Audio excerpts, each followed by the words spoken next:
Gather around, freaks. We're gathering forest freaks. One with horns that eats you. Ones that are goopy and oozing. Slimers and gross glistening globs. Don't let the skinwalker take you. So gather around the interdimensional internet campfire. Gather around the Undertaker's internet radio, because it's time for another spine-tingling episode of Hey, Did You See This One? There's something in the woods. Something between the trees. Something in the dark. Underground. Beneath the water. Something in the sky. But what could it be? This month, Hey, Did You See This One? Invites you to stare into the glowing green eyes of mystery, into the mouth of a fanged beast, to hold your breath as you break for the surface, because something is chasing you, and it might just be a crazy cryptid.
Welcome to Hey, Did You See This One? The weekly review reaction roundtable discussion podcast where we just have to ask the question, hey, did you see this one?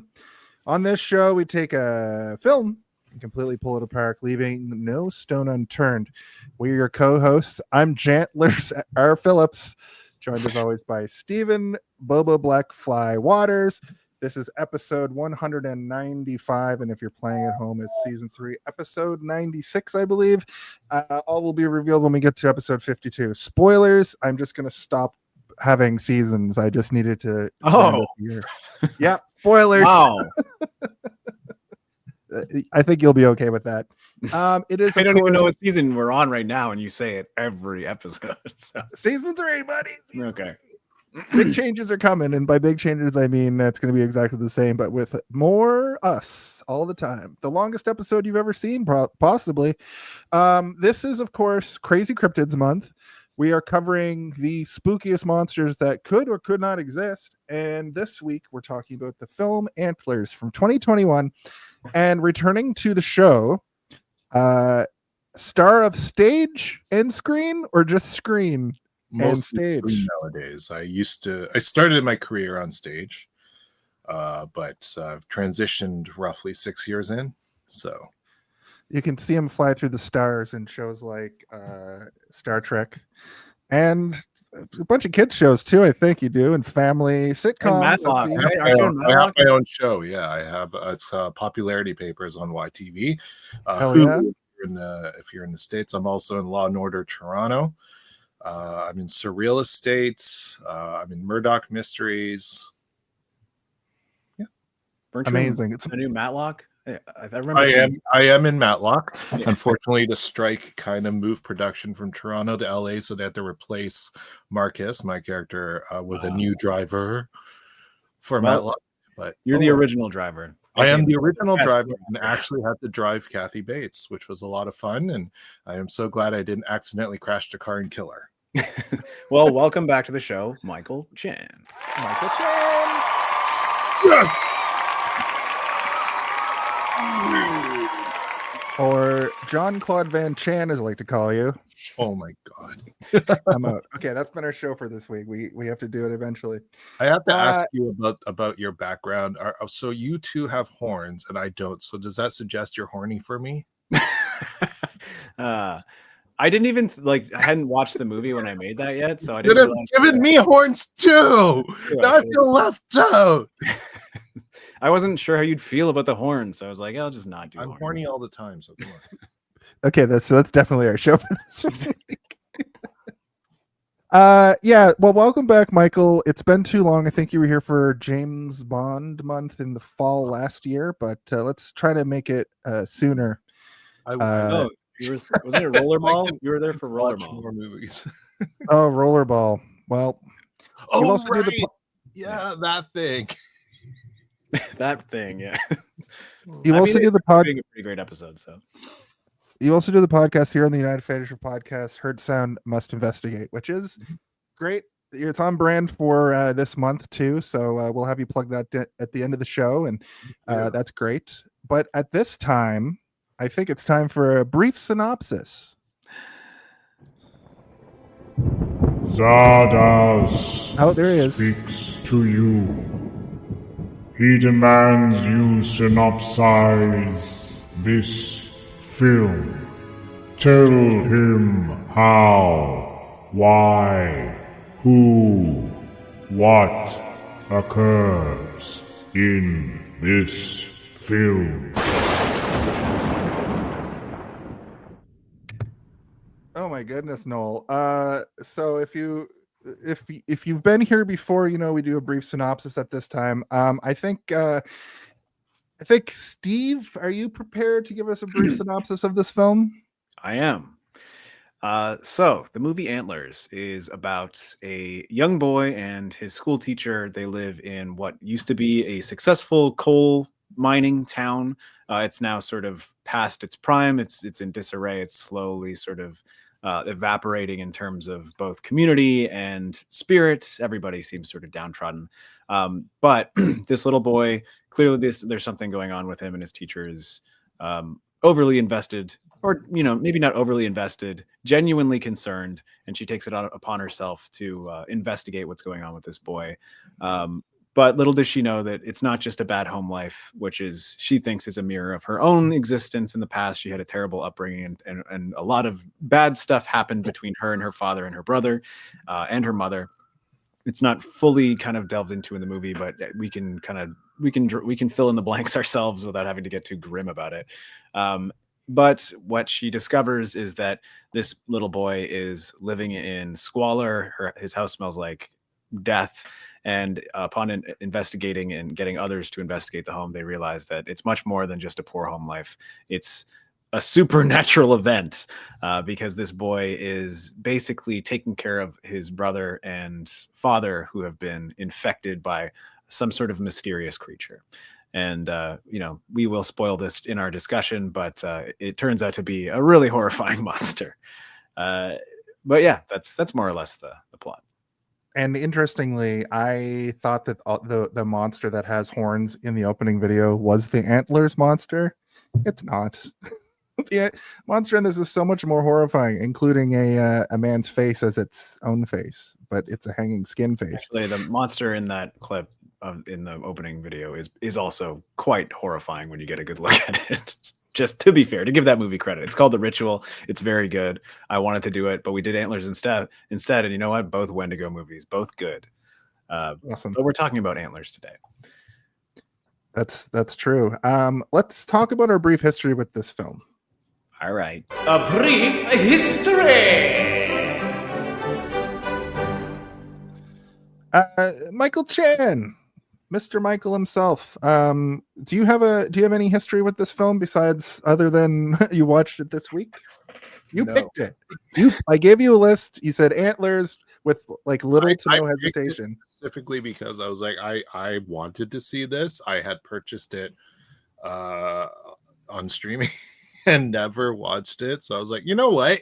This is a good excuse to actually make use of the money that I spent instead of having it waste away on in my library forever.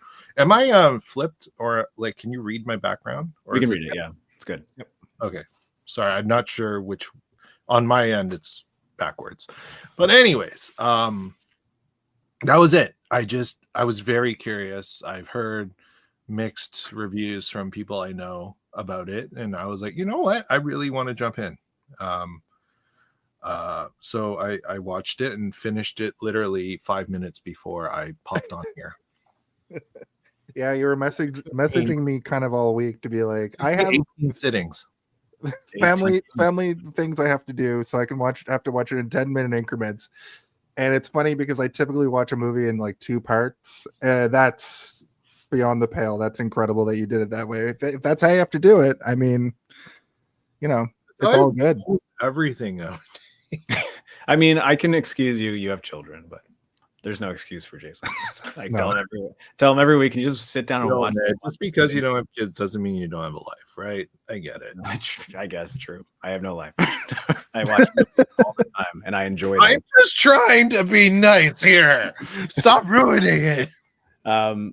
But I mean, well, I guess I'll just pick up where you left off. I also had never seen this movie, but it is one that was on my radar as well. I do like monster movies. I was a monster boy when I was a kid.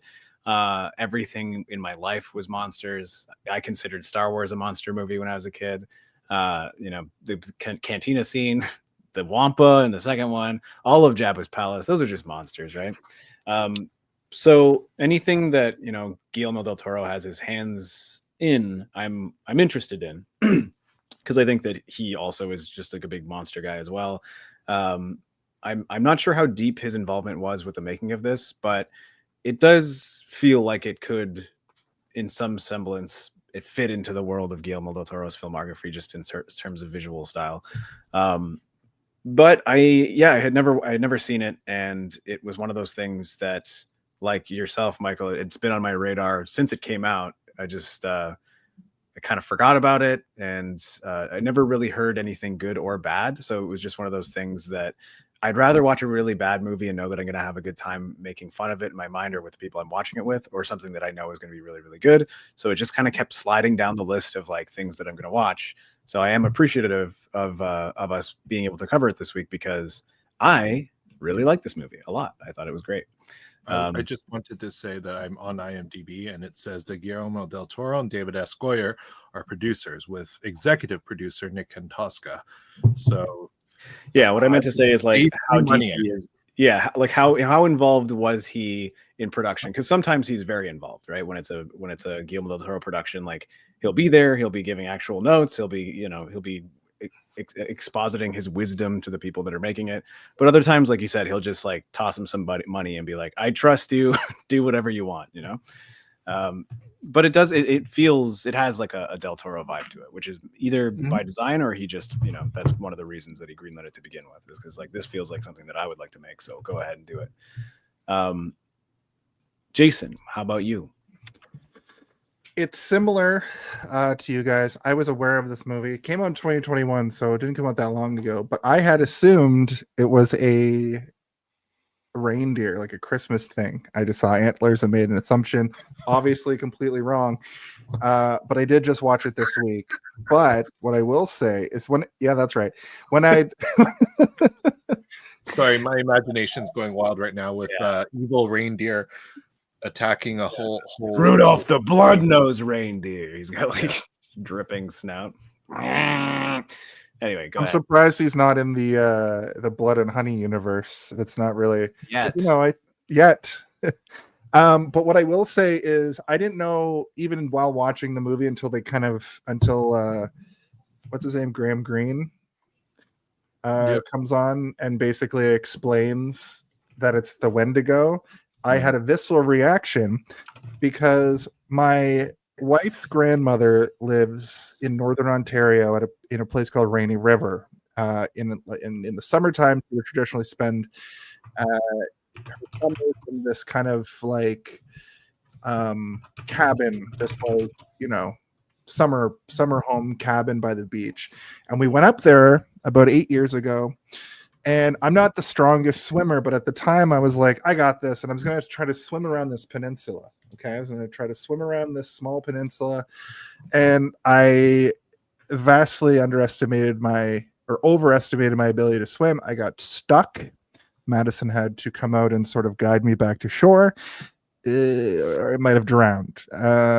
So when we get later that night, I get to talking with the grandmother, Amma, and she basically reveals that the Wendigo tried to get me because it is, it's a pretty common lore in wooded places and in northern United States and northern Canada. So as soon as I heard that this was a Wendigo tale, I had I suddenly locked in. So that's my brief history with this, with the idea of Wendigos. But also, this movie is kind of like special to me now because of that, and also I had a very good time watching it. Good. The Wendigo almost got me. The Wendigo got you. I think you told that on the pod before, but I'm glad that this movie made sense this time. I can't remember how you told it last time, but I remember being like, "What does that have to do with what we're talking about?" But this time, definitely.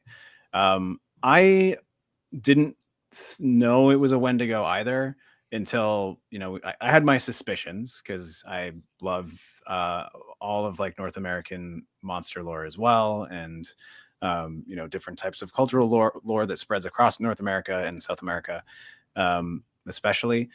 But I'm glad because last week, if you were watching last week, I didn't particularly like the movie we watched, and it was covering one of my other favorite wilderness monsters of North America, which is Bigfoot. And I like the fact that they got sort of creative with the narrative, where it wasn't too heavy in certain directions that borders on offensive. But typically, I don't really like that Van Helsing sequence. I call it the Van Helsing sequence. It's like when Van Helsing sits down and explains to everybody what Dracula is. It's like, Dracula is vampire. Whatever. Exposition dump. It's there specifically to guide the members of the audience who don't know what's going on to conclude what it is, and to make it very clear that this is what they're dealing with. And if you've ever heard that word before, it'll immediately click with you. And if you haven't, maybe it'll spark some sort of interest to learn. I don't know if it was needed, but I don't think that it was like particularly egregious, where it's like bordering on offensive. I figured it out as soon as the movie started. Okay. when you saw the sweeping forests, misty forest of Oregon, you're like, that's where it like started. Seattle. I was like, okay. And then they had the indigenous proverb or whatever, and then the sayings spoken in their language, and I'm like, oh, this is Wendigo. Then they had the hanging bag things, and I'm like, yep, this is Wendigo. And then everything else just solidified it for me. So I was just waiting for people to get eaten, and then whatever the Wendigo looks like, and I assumed that it had antlers to show up. You're like, oh, it's called Antlers. That's the other giveaway. Yeah, but no, I figured out what it was literally right at the beginning. Because I kind of was like, is this going to be a traditional monster movie? Are they taking something from pop culture? Are they taking something from actual lore? Because you never know, right? Sometimes, especially when you're dealing with like Del Toro, where he tries to subvert things, but then other times he's just like completely injects stuff from actual cultures and stuff too, right? No, it was just sort of obvious for me, so I already knew. I felt silly. You didn't need the exposition scene at all. Yeah. I did feel silly because some people would need it because not everyone knows what it is to begin with. Yeah, me. But I felt silly because I was like, even though you almost got eaten by one. Yeah, I almost got eaten by one. But also, you think you do some research after an old woman told you the Wendigo is going to get you. I believe it. You didn't immediately. I believed it as fast as the people in this movie believed it. I was like, yep, that makes perfect sense. Watch it for the Wendigo. Because before that, my only connection to like Wendigos in pop culture were really like the Wendigos in Final Fantasy games, or like RPGs and stuff. So I should have known as soon as they. Your lore comes from. Yeah. Fantasy. Yeah. If I could be in a Slumdog Millionaire situation where all the questions are about that could be found at the confines of Final Fantasy, even if it's just tangentially like related in some way, you're like, yes, I remember Final Fantasy V covering this at one point. Yeah, a library of books, Tower of Babel. We can probably go into some production talk. We're moving along at a steady pace. All right. Quiet on set. Are we rolling? Okay, let's shoot this piece of shit. Sound. Speed. Action! So I will say, just as far as the box office goes, what I have, my statistics are it had a budget of 17 mil. It made 18.8 mil back. It does set up potentially a sequel, maybe not, but there's not going to be a sequel probably. Why would they make one? You want to see what's his name come back as a Wendigo? Jesse Plemons. Jesse I Plemons. like Jesse Plemons. I don't think it's needed. I don't think that the director would be interested. If it did, it would be like Mimic 2 with no affiliation to anybody involved, and it would just be like a slasher movie. That's the difference between something like this and something that would come after. Is the people making the sequel would probably focus on the wrong details of what made this movie pretty great versus what they think people want out of it, right? I think this movie did like so many interesting creative things that I wasn't expecting, but I immediately got that like, oh, this is going to be probably at least visually very stimulating throughout, just based on the cinematography right out of the gate, where you're like, oh, this isn't stock footagey. This is proper. They've got these locations and they're utilizing them well, and just the way they are framing the kid kind of fucking around, and you understand just from like the visual language of that opening sequence how isolated this town is, both from everything around it and the country at large, even down to the people within it. Right, they're at this factory that is completely removed and almost entirely abandoned, except for these two fucking meth cookers or whatever. But you don't realize that until a few seconds in, where you're like, okay, this is like a run. This used to be the crown jewel of the town, but now it's a place for both drug users and drug makers to thrive. This is what the business has become. Sorry, I'm going into the movie and not talking about production, but I started to get invested right away. And even though I wasn't sure what to expect narratively, I was already kind of invested visually, and I knew that throughout it was probably going to maintain that vibe. Yeah, at least that's what I hoped. That's how I felt too. I think it has a pretty consistent cinematography tone through the whole thing. It doesn't feel like, it does look digital, but it doesn't feel like you're watching a TV show. It does feel like a movie, which is great. Sometimes you'll watch horror, and especially new horror, and it just feels like the same as TV. There's some really great sweeping shots of Oregon. I thought it was Seattle, Washington when they started, especially with the indigenous stuff at the beginning. But no, it's Oregon, and it looks great. The director of this movie, Scott Cooper, I haven't seen. He's only directed a few movies, but the two that pop out to me are Crazy Heart with Jeff Bridges and Black Mass with Johnny Depp. Both of them sort of biopic-esque. I don't think Crazy Heart's based on a true story, but it is sort of adjacent. But Black Mass is based off of Whitey Bulger, state senator, brother of state senator. Yeah, he's also an actor too, which is interesting. He was an actor turned director. He played Klansman's son in The Spy Who Shagged Me, which is a funny. But yeah, I'm not overly familiar with him either. I have seen Black Mass and I have seen Crazy Heart, but they're not two movies that really stuck into my mind to the point that I'm like, amazing. Though I'm not, it's just not my sort of vibe, but I'm sure that there are people who would say that those movies are amazing. I've seen them and I remember thinking they were good, but I don't remember anything about them. So take that as you will. But when it comes down to the camera work, I think that that's where the movie really shines. But I also do think that the music was really good, but particularly the sound design was pretty killer, because I was having some pretty major problems with the sound design in the movie last week, where I thought that the movie should have shone in that avenue, because they were saving so much in other production costs that, like, why not just put it all into sound? But this one, like, just the little yips and yaps when, like, the kid is transforming, like, all that kind of stuff was where the movie was shining for me. And like the gross noises, you know, like the eating of meat and the scraping of bone and like the splitting of skin, all that stuff was really good. Stuff is the slurping, that stuff was amazing. No, I agree with everything you guys said. It's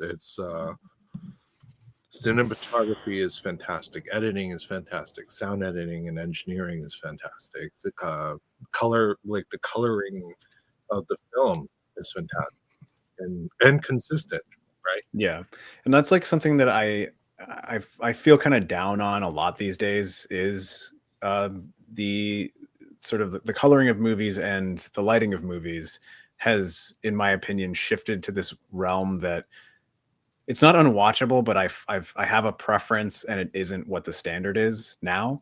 You know, we went to go see Thunderbolts, and there was all this stuff shot in the dark. And I was like talking to my friends around me, Jason and Tim, and I was like, remember when they used to light movies when you could see something in a scene? And this movie has so many moments that are shot in the dark, but they do the appropriate thing, which is like blast light onto the figure of the subject of what the camera's supposed to be focusing on, and then have other things highlight where it's appropriate. Like that shot where he is using the flare, and, you know, he's moving around and you can only see the stuff around you, but you can see these sharp lines and edges, and you can tell exactly what you're supposed to be looking at. And then it cuts to like this very small red blotch at the bottom of the screen as he's emerging from like a hole. And then slowly the whole room is lit by this red flare. And it's all very impactful, and you can tell what you're looking at, which is like my main gripe with movies now, is like, what am I, is that a... Well, last week I told, is that the Winter Soldier, or is that the shitty Captain America? I can't tell. It's too dark. Last week I was like, watch Exists at night or in a dark room, and it didn't matter. I watched it. We can't even compare that movie to what I want to say. Like Thunderbolts. Is this movie I did watch in a well-lit room, and I could still mostly make out what was happening a lot of the time. But I will say this movie also, like, tonally, you're going to want to watch dark, because it actually shook me a little bit at times. It actually had visceral, gross, bloody horror moments that really affected me, and movies haven't been able to affect me in a while. I really admire what this movie was able to do with its color palette too. Like you said, like it doesn't have a distinct color palette, but the color that it uses isn't washed out. It's all still very bright. It's, you know, I also just read it was filmed in British Columbia, so that's why all those extras were Canadian actors. Yeah, that's why Graham Greene is in this movie. Yeah.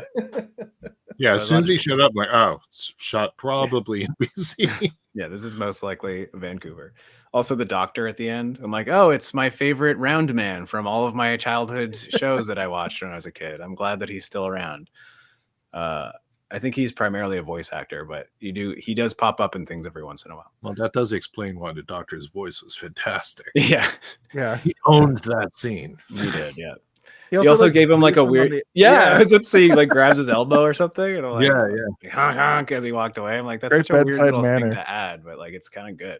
It made us all think about that character way more than we needed to. I'm like, this guy's probably going to come back and get antlered, right? At some point. It's like, no, he was just doing his job, and he did a good job. job. Give him the entire second movie. Make him the protagonist. That would be being chased by. I remember there was this boy, and he was all dirty when they brought him in, and he was clearly abused, psychologically, physically, everything. And then he disappeared. We never figured out what happened to that antler boy. That's what we called him for some reason.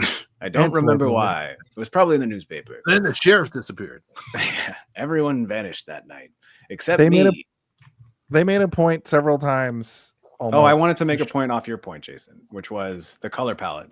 they pick and chose very carefully, like wardrobe and character versus character. Like, we're going to make sure that this kid has all these very like earthy tones in everything that he wears. Obviously his clothes are full of holes and stuff, but like the color palette that he's wearing is all red, orange, yellow. And then everybody who's trying to save him is all green, blue, and, you know, like aqua tones. And it had this like mega contrast to it that I was really digging. But then especially when the blood starts showing up, you're like, okay, the blood wasn't like Tim Burton red, but it was redder than most of these kind of movies where it's almost like tar black kind of thing. Like the blood was a character, which is something like this. I think it's important. And I think it did its job. I think it did its job well. Michael, do you have anything that you want to talk about in terms of the production stuff? I set design, but that's just adds to what you're saying, right? Like every set they have, every location, they've dressed it up to the point where it feels real. Right, it doesn't feel artificial. It feels lived in. It feels right, and it also has that like what you're saying. In contrast to like the small town vibe is never abandoned. You know, like whenever they show them in town, there's always that Chinese food restaurant you can see in the background, and then the liquor store lights next to it, and you see that like maybe like 10, 15 times throughout, but they're always in that same little hug, which is like every cottage town you've ever been to, right? Where it's like there's the grocery store, there's the Chinese food store, and then there's the fucking liquor store. And I really liked that a lot because it made me feel like driving through a small town on my way to some other destination or whatever, right? Yeah. The color palette for Lucas was interesting because, well, his name's Lucas, but there's this video game called Mother 3. It's a sequel to Earthbound. And this is what the sprite for Lucas looks like in that game. And I couldn't help but feel the Lucas in this movie looked like a gritty version of this kid. And his name was Lucas. I was like, whoa, it's video game Lucas. Yeah. This is a gritty interpretation of Earthbound, this movie. I could make it work. I won't do it, but I could make it work. I mean, I've never played Earthbound, but I feel like even I could make it work. Yeah. With little knowledge. Beyond that, the movie is based off a short story called The Quiet Boy, published in 2019. Scott Cooper co-wrote the screenplay with the people that Michael had mentioned, and it was produced by Guillermo del Toro, David S. Goyer, and J. Miles Dale, according to Wikipedia. So that's cool, and I like that they used its practical effects with VFX over top of it, which and they didn't overuse. You know what I mean? Like they didn't overdo it. Yeah, to the point where it's obvious. It felt practical when it needed to feel practical, and then the moments that you obviously the movie was pretty low budget, but it feels mega budget to me. Like it doesn't feel low budget at all. On the low end, but it felt really high. You know, when you told me it was 17 mil, I was like, wait. What, really? They don't typically make movies that low, and this felt much higher, but cool. Oh yeah, I'm hoping that the times they are changing, you know, where it's like they're gonna start giving movies like, you know, a chance, something that is an interesting tale. And like, you know, this movie goes to show that like you get a good cinematographer, you get somebody who knows lighting, you get somebody who knows how to color correct and have a consistent vibe throughout, have the appropriate wardrobe, and then at the end, the most important, I guess, arguably, is make sure that your performances are believable, natural, and compelling, and then you've got yourself a movie. And you don't need to spend $250 million, you know, unless there's an Iron Man in it or whatever. Got to pay those actors $50 million. It made me. I was genuinely happy watching this movie because I was like, the budget's low and it looks amazing. This is something that like, and obviously the box office is kind of shit for this movie, but the fact that like I'd only heard of it in passing and I didn't hear anything good or bad about it to the point that I forgot about it it hit me negatively because I'm like, this movie's good, man. Like it really sucks that more people weren't telling me about Antlers because it's enjoyable. Weren't really allowed to go to theaters when this came out. Well, yeah, I mean, but there's a lot of movies that are COVID movies that everybody fucking won't shut the hell up about, and they're all crap. But it's like, exactly. Spider-Man No Way Home is a bad example because I like that movie personally. I think a lot of people did, but that's kind of the example you're. That movie you're is the using equivalent there. of somebody Oh, jerking you off and sticking their finger up your ass or whatever. hell That's yeah! that's how I feel. You know what? Do you even say that on here? Cool. I'll bleep it. Everybody's hired now. Let's Listen, I don't hate that movie, but it's not a movie. Like I don't Yeah. consider that a movie. I consider that somebody threw a bunch of shit into a blender and forced you to drink it, and at the end you went, "That was yummy." I liked it. It made me feel good in my heart and my Which stomach. one of the Spider-Mans was that? The one with all the Sam Raimi and Amazing Spider-Man villains are all in it and stuff, and like all the Spider-Man are in awesome it. movie, man. Yeah. I'm just saying it's not a movie. I'm not saying it's not good. I'm saying it's not a movie. That's what I'm saying. It could not exist unless a bunch of other movies were made. It's not something that you could tell without everything existing around it. You know, it couldn't stand I alone. mean, isn't that what franchises are? Absolutely, which is why I don't really like them. You know, like I'm just I we could talk about this probably for an entirety of an episode, but like I am of the opinion that a movie should genuinely be able to stand on its own for it to be enjoyable, because I don't. This is an old man yells at cloud argument where it's like, I don't want to have to watch 15 other movies to know what's happening in this movie kind of thing. But like, you know, But then none of the Star Trek movies are actually movies.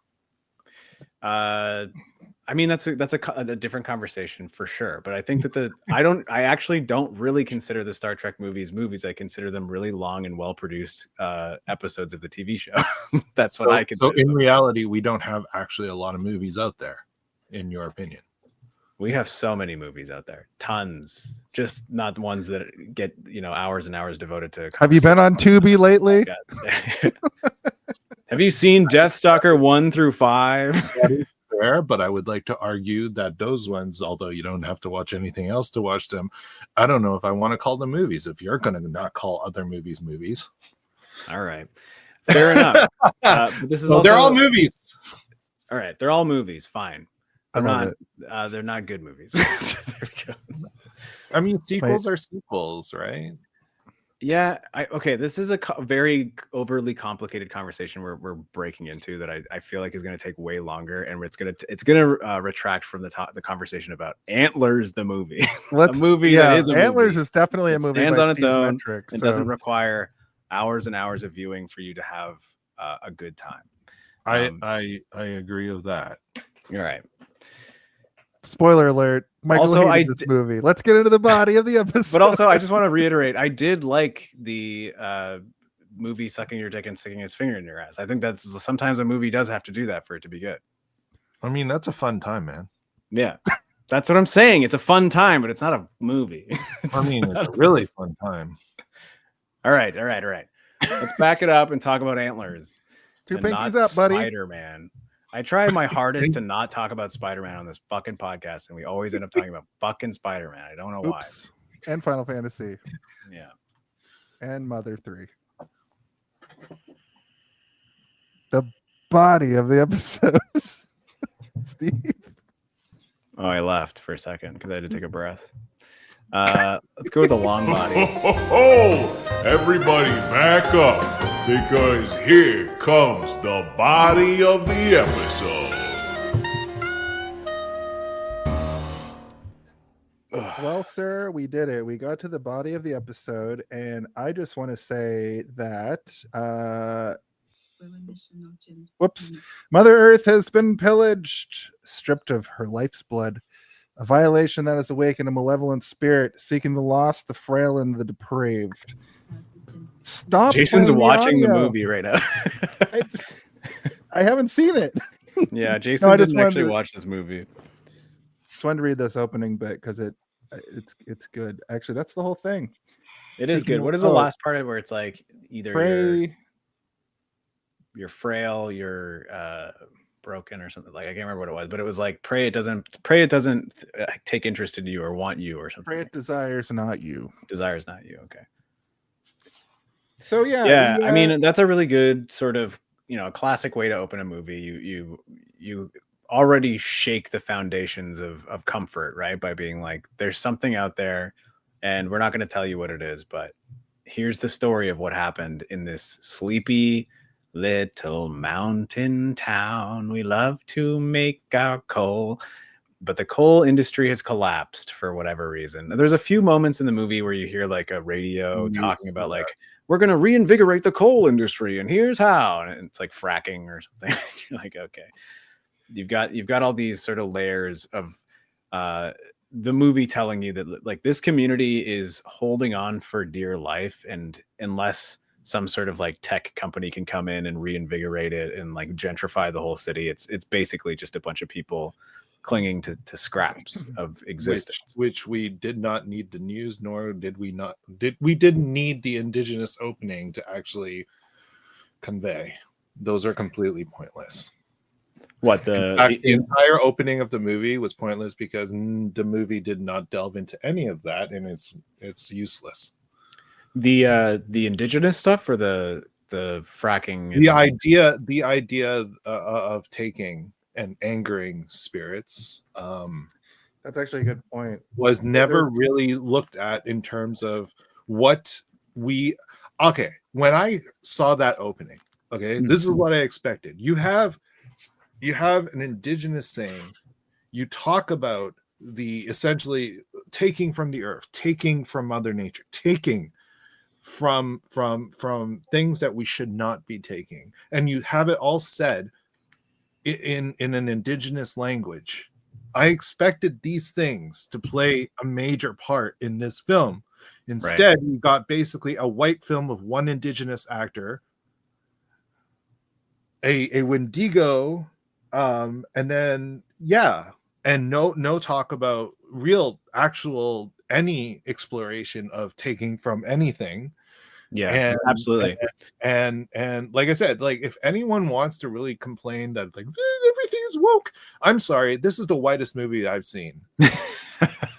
I mean, like, I absolutely agree, because like it almost seemed like any time that we were meant to be thinking about that, where it's like, you know, Mother Nature is mad, nature, like the world around us is mad, it always just shows like a bunch of cut down trees, or like, you know, a rundown factory, where it's like the implication being that we took and it's all gone now, and we should be scared.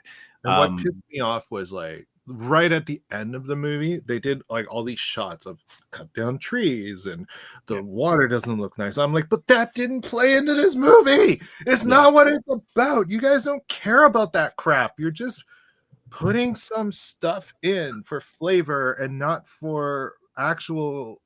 There's no point. The irony being that the movie itself is continuing to take from the culture that it's kind of appropriating in order to make this why movie. I got pissed off watching this thing. That's completely fair. Yeah, I love. How do you have such a beautiful film? Amazing actors, fantastic performances. Everyone was so good. The freaking monster was fantastic and beautiful and ugly and scary and just you like the whole cultural. I'm sorry, that took it down so far for me. I couldn't come back, because for me these things are important, as you can understand, as someone in the industry and lives this. Right. I can't like they are taking the very thing you're talking about. They've done it in this film. What's wild too is the opening sequence is like these two white rednecks just making meth in a cave. Like the place has already been sucked of its resources. The Wendigo gets pissed off because these rednecks are just in his zone. So the way I looked at this, which I think I hope kind of supports what you're saying, Michael, is that like these guys are almost like mosquitoes or ticks they're not only like feeding off of the corpse of the culture that's been sapped dead, but they're feeding off of the corpse of the thing that fed off of that original body. So like the indigenous body is being fed off by the white body, and these are like parasites that are even feeding off of that body. And in the idea of the movie, this is how my brain is like trying to justify it, I guess, is that the creature is coming to take revenge, and it's starting with the parasites first. It's going to eat those bugs, and then it's going to eat the body. Can I point something out? Of course, yeah. The two guys making the meth aren't even really the ones taking anything. No, They they're a are product of like the corpse, right? The corpse right. is But dead. I'm saying, how tragic and horrible is it that the Wendigo, instead of going after actual evil people, like, I don't know, the billionaires who sent all the miners in, Yeah. I mean, I'd watch that really- movie, a Wendigo breaking into a boardroom, like it's just I stomping know, on a I know, like, billionaire. I'm not saying that that's what the movie should have been about, but like, Yeah.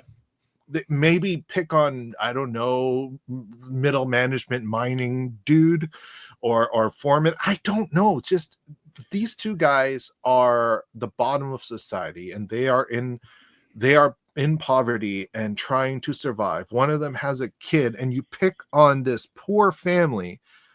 Really, like, have they not gone through enough? The dad is so desperate, he has to make meth. And okay, Yeah. only later it is like, oh, he's not a good dad, he abused his kid, to justify why, he But- got chosen. But I'm like, why do you choose these people to I pick think on? that- Like, I feel so like I was- the Wendigo spirit wouldn't do that. I was feeling the same way until I realized that, like, much later on, right? Because I'm like, what is going, like, why is it them, right? And then I realized that, like, oh, he's not a bad dad. The abuse that is being projected to us is not. I agree with you on the why is the Wendigo choosing him, for sure, absolutely. But I realized afterwards, like, oh, he wasn't a bad guy, right? He Yeah. was actually kind of a good guy. When he's being infected, he's the one who creates all the locks, and he's the one who's like, Right, don't yeah. open this door for any. So like, I completely agree. Like, why is that creature going for him? But I'm also like, did those guys hang up the bags, or were the bags down there from somebody Right, else? yeah. And like, there's all these other questions that I aren't think it's really from answered. somebody else. So Yeah. I also have a side thing where I didn't know that this movie was an American made movie this whole time. I thought it was like a Finnish movie for some reason, like just in my head this whole time, because I didn't look up anything about it. So you looked at it and you're like, it's a Santa Claus movie, and it's pronounced Antlers. It's set in Antilles. Sweden. But even when these relative unknown actors that they might not be relative unknowns, I didn't recognize them. They have very Slavic features, right? And the kid looks the way that the kid looks, and I was like, oh, I thought this was going to be what Michael wanted this movie to be, because I thought this was going to be like a Swedish folktale. Mhm. But then they start speaking perfect English, and I was like, uh-oh. And then Felicity shows up, and Jesse Plemons shows up, and I was like, Also, I oh. should mention, this is not an American-made movie. This is a Canadian Right. and Mexican joint venture. So it Okay. is it's two entities outside of America making a movie together. I thought but- it was going to be Troll Hunter. Yeah, it's but it is not in any way indigenous, and it is not Swedish. That's for dang Right. sure. But we should just, before we get too deep into the meat and potatoes of the issue with this movie, but let's just go through the opening sequence, which is a little kid is he's messing around what looks to be a factory site, and he hears a noise, and he runs back to a pickup truck, and he gets back in as his dad is coming out. And for all we know, this dad is he's about to kick off, clock out from his job or whatever. That's sort of the vibe. But then you notice that he's very dirty. The kid is pretty dirty, and he's putting a bunch of tools, but they don't look like professional grade tools. He doesn't look like he's covered in grease or oil or coal or anything. He looks like he's just kind of skeevy, but he's still being quite nice and fatherly to his son, until he hands him something that looks like a bunch of meth wrapped up in like a bunch of saran wrap. And he's like, put this in the glove compartment. And my brain is going like, oh, he gave him drugs. And then as soon as he goes back in and puts on a gas mask and is using a flare as a torch, I'm like, okay, something's wrong here. What is it? And my brain is like, he's going to go back to the car, and he's going to find that kid like ate a piece of meth or something and died. Like, that's what I thought was going to happen. Different movie, I guess. But like, I thought that maybe something like that was going to happen, where the creature of this movie was going to punish him for being a poor father. Like you're saying, Michael, it's like because that's sort of the idea of the Wendigo, right? Is that like a person transforms into a Wendigo when the literal interpretation, when they eat human flesh. But like, they don't, a Wendigo is not going to go after you if you're a good person or whatever. But like in this movie, it just goes and kills anybody that's near it. I guess it just is hungry for flesh, and if it eats, it gets more hungry and ravenous, and it can't stop eating, and the more it eats, the hungrier it gets. I would argue that considering who became the Wendigo, if you listen to Jesse Plemons' character Paul, at one point he says about Lucas, he's like, you know what he's going to become, right? Implicating that because of his upbringing, he's only going to end up being something not good. Which isn't that what I'm kind of my issue, right? I'm like, you have this essentially generational trauma, right? And instead of having it broken, especially like with the main character lady, she's going to take care of this boy, right? Or try to make sure that he has a good upbringing to turn around. Then what the hell is? Anyways, it's especially egregious because they both had a crazy upbringing that has damaged them, right? But he's also speaking. Oh, sorry. I was going to say he's also speaking about him like he's a wild animal, in the same way that white colonizers would have talked about indigenous children of the era, right? They would have been like, well, look at how they grew up, they're never going to be able to be productive, and they're going to be broken forever. And that was sort of the attitude of the people that oppressed. And like I think he's speaking from like a place of fear rather than a place of logic, but at the same time he's got the fucking Wendigo in him as well. So it's you're the evil one. I'm trying to point out that I think if we want to put any sense to why this particular Wendigo attacked anyone, the way I look at it is that the dad and his family, they're poor, right? Yeah. And I assume, which means they're bad, according to this movie. And everyone just assumes they're bad. It's the assumption of the people who are more well off than them. They look down on. I mean, his son gets picked on, right? Because essentially he's Kenny from South Park. Because he's dirty. And he's got holes in his clothes. Yeah. So if we want to go the route that he's actually a good dad, then part of his personality came into the Wendigo, and he's pissed off that society looks down on them, and so he's just going after the people that he kills would look down on them. I guess that if I'm not saying this is what the writer is writing, I'm just saying for my logic, I'm like, yeah, it makes sense. He'll go after them. I was a little confused at the start too, because at the beginning when the two kids are in the truck, it's actually Aiden that gets out and goes into the cave, and I guess he gets. I don't even know what kind of happens here. Does the Wendigo hold on? The two kids are not in the truck. There's one kid in the truck, and there's a kid at school. Okay, but it's Aiden who goes in, and then he gets the dad gets attacked. The dad and his buddy, I can't remember the buddy's name is. They get attacked by the Wendigo. Frank, or it's Frank the dad. I think Frank is the dad, and then the other guy is who's also like a pretty famous actor now, I guess, but I don't know his name, but. Rory Cochrane, because he's from stuff, but anyway, it doesn't matter. He gets attacked too, and he gets obliterated by the actual Wendigo that's attacking them, which we never really figure out what happens to that Wendigo. I assume that it like dies and it's like seeded one of them. They talk about how to kill one, and then it says, and then it will need a body to go in. I'm like, did they kill it?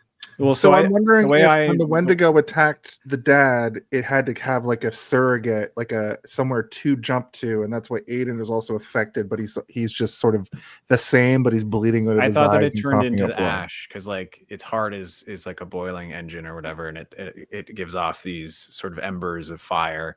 And then when one dies, those embers will go into the next vessel. And I think there can only be one Wendigo at a time. That's how I read it, is there's always only one. I also assumed it was one.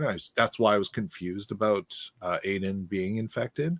But I also... That's why he didn't lose his shit until the dad died, right? Like he's the vessel, or whatever, But I think I was also confused about, did the first Wendigo die?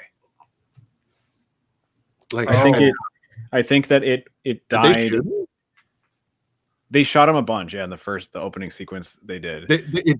So we're assuming the Wendigo got shot through the heart. I guess so, yeah. Yeah, maybe the other guy got killed normally. then as I mean, normally in Frank quotation was marks, he got just ripped in like half, and half decapitated. his Yeah. body was They had Frank is they had killing time. the Wendigo and it's dying. It's death knell. It passed over, but the kid was there, and I think it's implied that the Wendigo also needs somebody else to pass to if necessary. So I think that's why the kid is like primed for it or whatever. It was a really kind of a difficult moment to just watch, let alone think about what's happening until we have the whole movie go by, right? So I Also, really like very this much opening heard scene. noise must investigate. I want to just like point that out. The kid just hears something and goes looking. We should try and get Sawyer Jones on your podcast, the kid who played Aiden. Yeah, I It think does that bother me that people still go and investigate. Like, for the love of God. there's a couple of moments in this movie where they don't go investigate, which I was like, Oh, I know.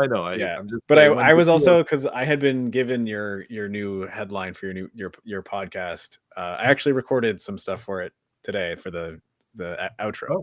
but I was like, this is exactly sort of like the don't go in there, where you're like yelling at your TV. Don't I go in yelled, there. "Don't go in there" at You Ellen can- later in the movie. But you can forgive a little kid because he's all alone, and like there's two directions where your dad went and the other direction, which is he's in the middle of nowhere basically. But when teacher goes to the house, she hears the noise. She does not go in there. She goes and she tells as many people as she can. She does the right thing. But then principal goes and principal goes in and gets principally fucked. She gets the whole time with the principal, I was like, "What are you doing? What are you doing? Oh my God, this is my podcast. What are you doing?" Yeah, you shouldn't have gone in there. But like at the same time, every single thing she does just brings that level of don't go in there higher and higher. Like anytime they do one of these, like Yeah, I'm like, it smells like a corpse. Leave. because Carrie Russell doesn't do that when she goes in. She does. reacts to it. I don't think she puts her whole. But she goes like this. No, she goes like, yeah, and she's like, it stinks like a fucking rancid corpse. Point out in these several movies, they acknowledge it stinks and then it never comes back. No, it comes back constantly. Everybody's constantly doing one of these. Like so many times, people. No, I meant like the character that did this. She never does it again. She doesn't do it because she's probably like, I'm prepared for the stank. But every character that goes into that house. Oh no, I meant in a scene, not in one scene. Yeah, okay. Yeah, I'm just like, guys, it doesn't just never mind. You need to act.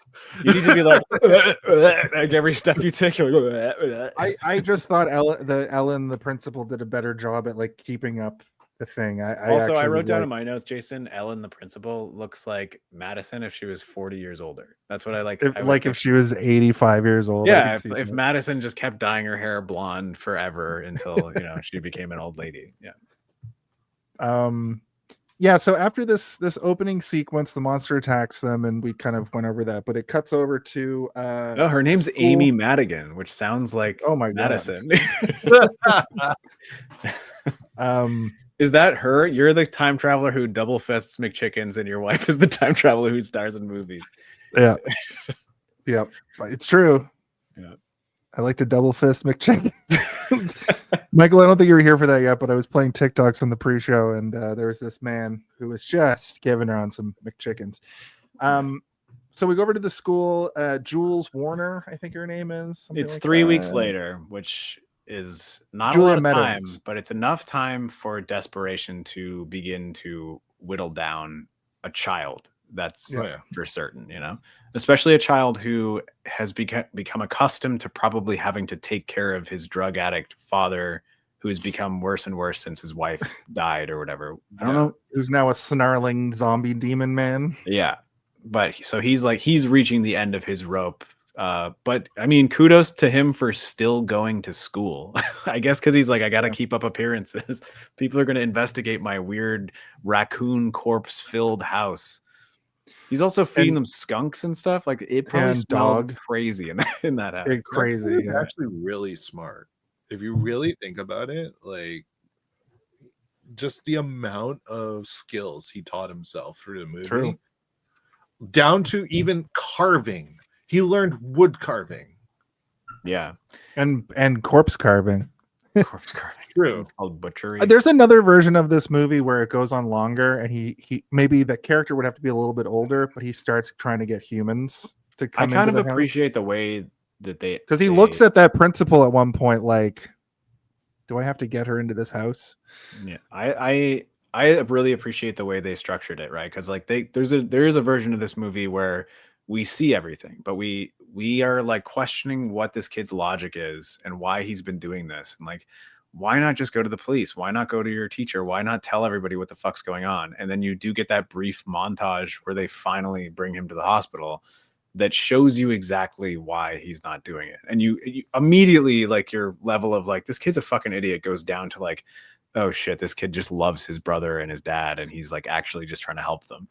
Also, he's like pretty intelligent to like. Yeah, you think that he's maybe a compartmentalize all moron, of and then it. you're like, oh no, he's actually maybe the smartest kid. He's that like ever set up lived. for it by all the trauma he's had before all of this too. Like, Yeah. I was a kid that was I don't have like this kind of trauma, but I was You didn't have to feed your dad a hacked up No. skunk.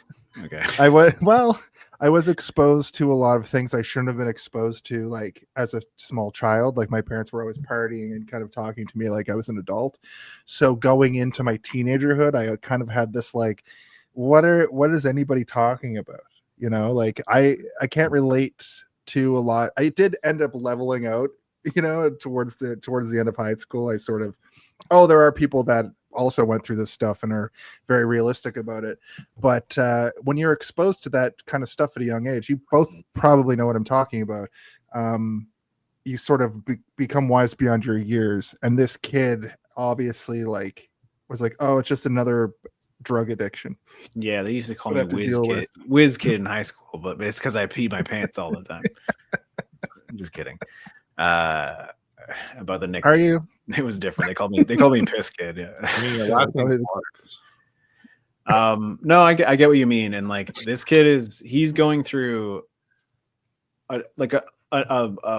interestingly, she's talking about fairy tales and all this stuff. Like that's a very sort of thick theme throughout, which is then laid on top with, indigenous lore as well as mythology, and then, basic storytelling and fairy tales, where he is, he's even writing his own version of what's happening, but, in the guise of a fairy tale.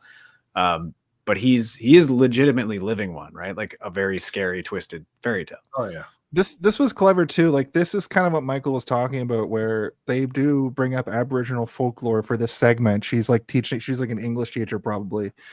Maybe it's not at that level, so it's just class, obviously. But she's teaching this class about Aboriginal storytelling, and she's going around the class, kind of asking people to tell stories.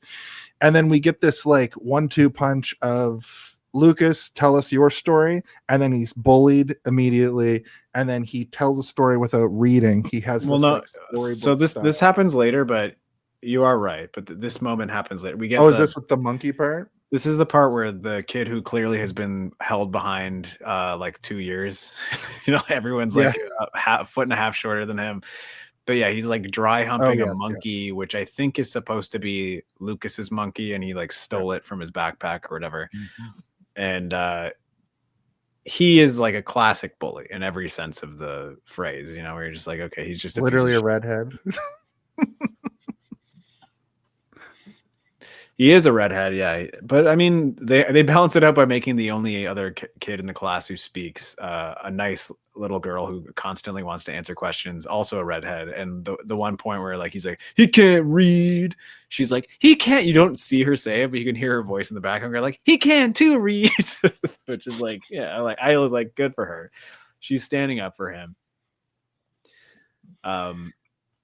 Yeah, but we then they go out. It's such a weird thing, right? Where I'm like, this, I guess, so this where this they keep movie their does backpacks that. outside. They all keep their backpacks in like just outside the school. They don't have cubbies or lockers or anything. It's just like their bags. This movie also does that thing that since I don't take the notes I used to take, that used to just be me prattling off facts about the movie. Mm-hmm. It does cut back and forth a lot. It's one of those things where two scenes are happening simultaneously. So this has the thing that you just said. He goes outside and finds the backpack with his monkey in it, but that might. He put the monkey back in the bag. That's what he finds. I was like, what does he find in his bag? But it's just his monkey again, and that redhead starts dry humping the air. He's like, hey, Lucas, boing, boing, boing. Because I wrote down that like they follow the kid back to the plant where his dad died, and then he goes home. But then also, Felicity. No, this is just he leaves the school Yeah. and he is walking home, but he goes down the beach and he sees a skunk and he picks up a rock, and then the next shot is him walking under a bridge with a fuzzy package in his hand. And you're like, Oh, okay. And I was like, Yeah. who is this psychopath? And like I had put together that this is the older brother, but I'm like, okay, is he twisted? Is he gonna go? What's the deal gonna be? Like, I wasn't sure where the movie was going yet, right? I thought maybe he was gonna go home and his dad was gonna be like crazy, but I didn't know he was gonna be like a monster in the closet kind of thing. That's crazy. I looked away for 2 seconds and missed the skunk, and I was like, why did he pick that rock up? Okay. Why'd you look away? You should have kept watching. I just was trying to absorb. Like I literally like looked away. They showed. You're like, I'm trying to absorb. They absorb. They showed that skunk for 1 second. Like, I mean, they show the skunk on the beach. He picks up the rock, and then the next shot is him walking in silhouette with a corpse skunk, and then he gets home and he has the skunk. Yeah. They show the skunk a lot, but also this is my point. That house smells like both dead skunk and skunk, which I assume is a really bad smell. Surprised Yeah, what he does he do with doesn't this? smell like skunk. He probably did. That's the other thing, is like he's probably in class. Like it's probably one of the layers of him being bullied, right? Like he probably stinks. Well, like he's yeah. Oh, I'm sure he smells like something. yeah. They also allude to like kids coming to class smelling like meth because their parents are meth heads. I think the whole And town. cooking It's meth. not just a unique situation to Lucas, right? Like it's like multiple kids in the class probably have something going on that they have to deal with, which is one of the reasons that they're probably like, we can't deal with everybody all the time. Like we need hard evidence before we can do anything. You know how many kids we have to wash meth off their teeth when they come to school? I don't know. Do you have either of you wondered how many police officers they actually have? Is it just 2? Seems like between 2 and maybe a guy on the radio, I'm just saying they never call for backup. right? The only time they call for backup is when they're calling each other, which is like, I need backup, buddy. Where are you? They do show crime scenes a there were couple more times. When they were investigating the bodies at the mine. I felt like there were more people, but then Yeah. But then, well, they have their coroner guy who is like, he's like, I don't know what to tell you, and he was there in the attic, and then he was also there in the mine. So they at least have that guy who's like the doctor. He's probably the town doctor, the town dentist, and also the coroner and the mortician. You know, like he probably does everything. I mean, especially near the end when Paul's like rushing home, like, why didn't you call for backup? Right. I think the reality is they didn't pay for any extras at all. The actors. That's probably it. But at the same time, I was thinking about it a little bit, but in terms of like storytelling mechanics, it didn't bother me that much, you know, where I'm like, it wasn't a huge weight on the movie. There's other things, Michael, that you pointed out that are much heavier weights. That I'm like, the fact that I'm already pissed off that little things like this, it's just making you think about the other things more. Yeah, exactly. Well, that's what we do on this show. We're gonna pull it all apart. It's heavily implied in the next scene when Julie's like going home from work that she looks at the alcohol bottles longingly, like we don't know about her trauma yet. So she's like, They play that tune a couple times throughout the movie where she even goes to a liquor store, stands in line, and they're like, "Can I help you?" And then she's like, "What am I doing?" and leaves. Right? You're like, okay, so she isn't either like she's definitely a recovering alcoholic. You just don't know how long it's been since she's had a drink. I like to believe that she probably left because she went to LA, right? Like that's her whole thing. She was like a teacher in LA. She was probably like partying alcoholic, and then like really cleaned up. And then when she cleaned up, she probably had enough time of clarity to be like, I really miss my brother. I should go back, and I need to really try not to like relapse while I'm there, kind of thing. Because like it might be difficult, and clearly it is, because everything she looks at in her house reminds her of hiding under the stairs, her weird shivering naked dad at one point, which I'm like, is that supposed to be her and she's seeing herself? Like there was like a Shining thing where you're like, there's 10 interpretations you can make, but it's so visually jarring that you're not really certain what it's I personally interpreted that as they reference that he unalived himself. So that might have been his last like realization of all the terrible shit he did. But I like what you're saying, where like he killed it's like himself recently in the movie. So like that Oh, to yeah. me, I'm like, there either that's like a very literal thing where like she legitimately saw her dad having like a shaking fit after abusing her on her bed, and that's a memory that's burned into her mind. She was shaking on her bed naked, and she like projects him onto how she was acting afterwards, or this is just how she sees him, like a sniveling child who wasn't able to deal with things. And like anytime I would bring it up, like there's a bunch of different ways you can interpret it, but none of them were a crazy monster. It was always sort of like a Right. pathetic man, right? I also didn't think about it like that. That's a really good insight. Like I took that very literally, but you're Yeah, probably I took right. it Like very literally, because especially later when he's like, I broke my arm and blah blah blah. I'm like, so he also sexually abused her and then just laid on her bed crying.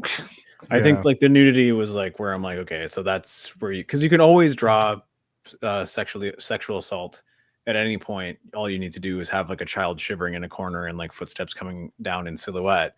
That's like, that's enough for us to already make that assumption.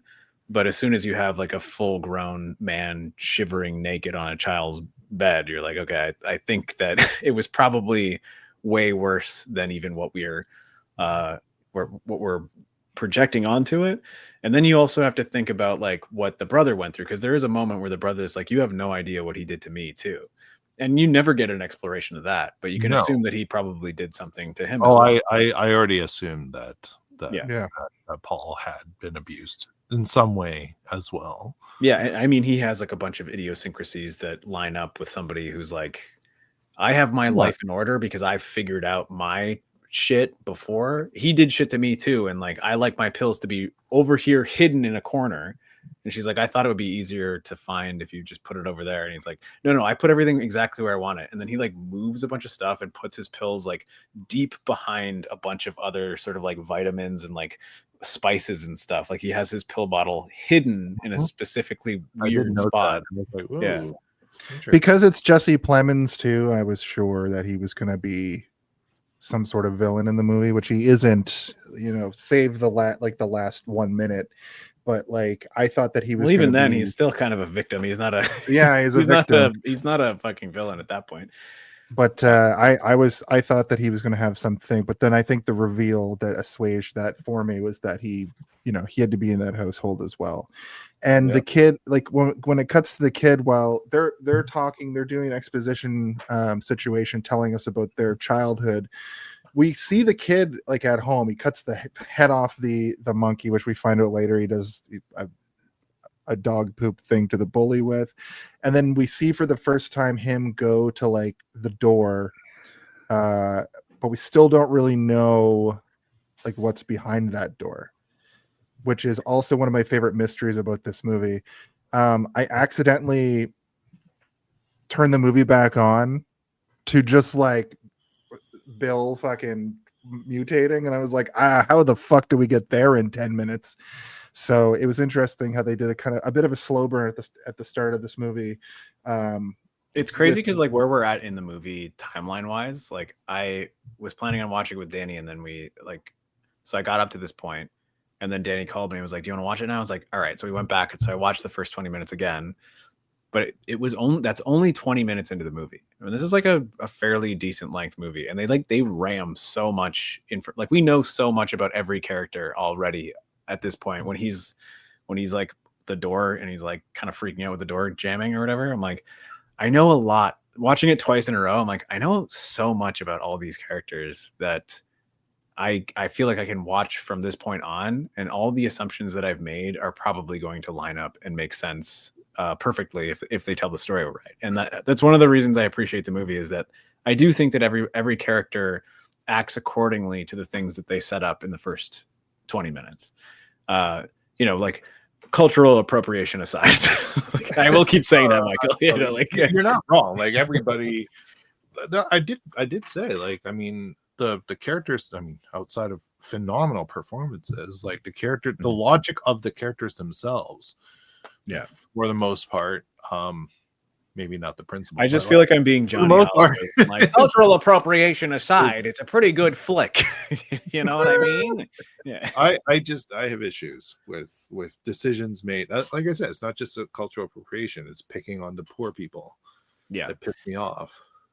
Especially when it's a creature that is like, they could have went in a completely different way direction, but well, I mean, I guess we can keep picking it apart. That's the whole point of the show. Yeah. Because sometimes I'll there have thoughts was that I didn't realize until we get to it, right?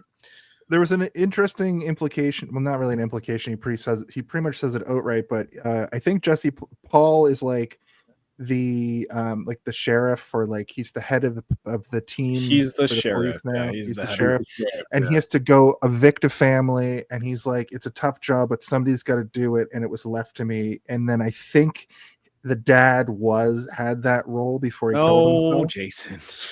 I thought that was fucking what's his name? Graham Greene was Graham the Greene was sheriff. the Oh, He was the yes. sheriff first. You're right. Yes, Yeah. sorry. The dad was just a twisted pervert who we don't need to dwell on what his job was. He was probably a fart detective or something. Like, No, true. I misinterpreted that, and it is revealed later that Graham Greene's character was on the police force. It's revealed in this very scene. He says it. My bad. Did you look away and plug your ears during this part? Okay. My bad. He says nobody was going. She's like, I can't believe that you ran for chief of police. And he says, well, nobody was exactly clamoring for the job after Stokes left. Okay. And his name is Warren Stokes. Yeah, his name is Warren Stokes. And I misinterpreted all of that. I thought they were talking about the dad here. Like I heard all of this. I just didn't put it together. Why would he call? Like, why would he say? Like, why wouldn't he just say dad? I didn't know their names yet. But if you're going to refer to your dad, you're not going to say like, why wouldn't Michael M. Waters? I will give Jason a pass only because maybe their trauma makes it so they can't call their dad. Right, so they refer to them by their full legal name. I watched a documentary, a Channel 5 documentary called Dear Kelly, and his kids literally, like, it's about a alt-right MAGA weirdo who was like a cool dad, a fine dad, and they say his full name. Right, Mr. Stokes instead of just saying dad, because he went weird alt-right. You can call me father, sir, or Mr. Stokes. It's like both of the other ones are weird, so I'll just say Mr. Stokes, I guess. So maybe that was in my head, but then the next sequence is Lucas back in class. I already kind of explained it. He tells like a twisted version of the Three Bears. It's quite cool though that he has a story that he's written, and he has it in terms of prose and language and suspense, and the way he's telling the story, like without actual words written down, and he's just looking at the pictures. It's like this kid, it's obviously sort of like an insert for like movie making, right? Because like it's almost like he's like he's telling a visual story.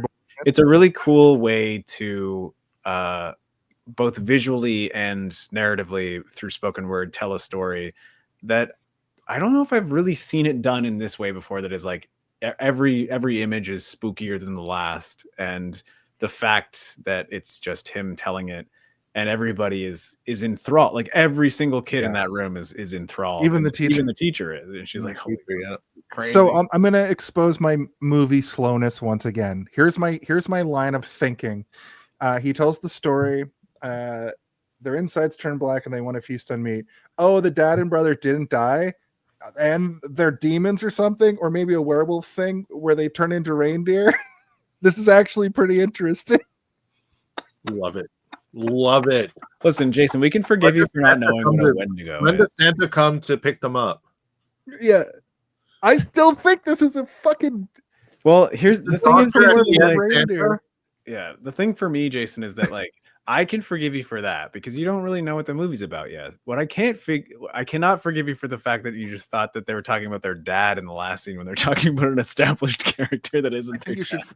I think you should forgive me because I I'll forgive I you. I'll didn't look. forgive you. I didn't cover my ears, but I like the way that they were talking about it. I like context clues made me think they were talking about their dad because they were also talking about their dad during that.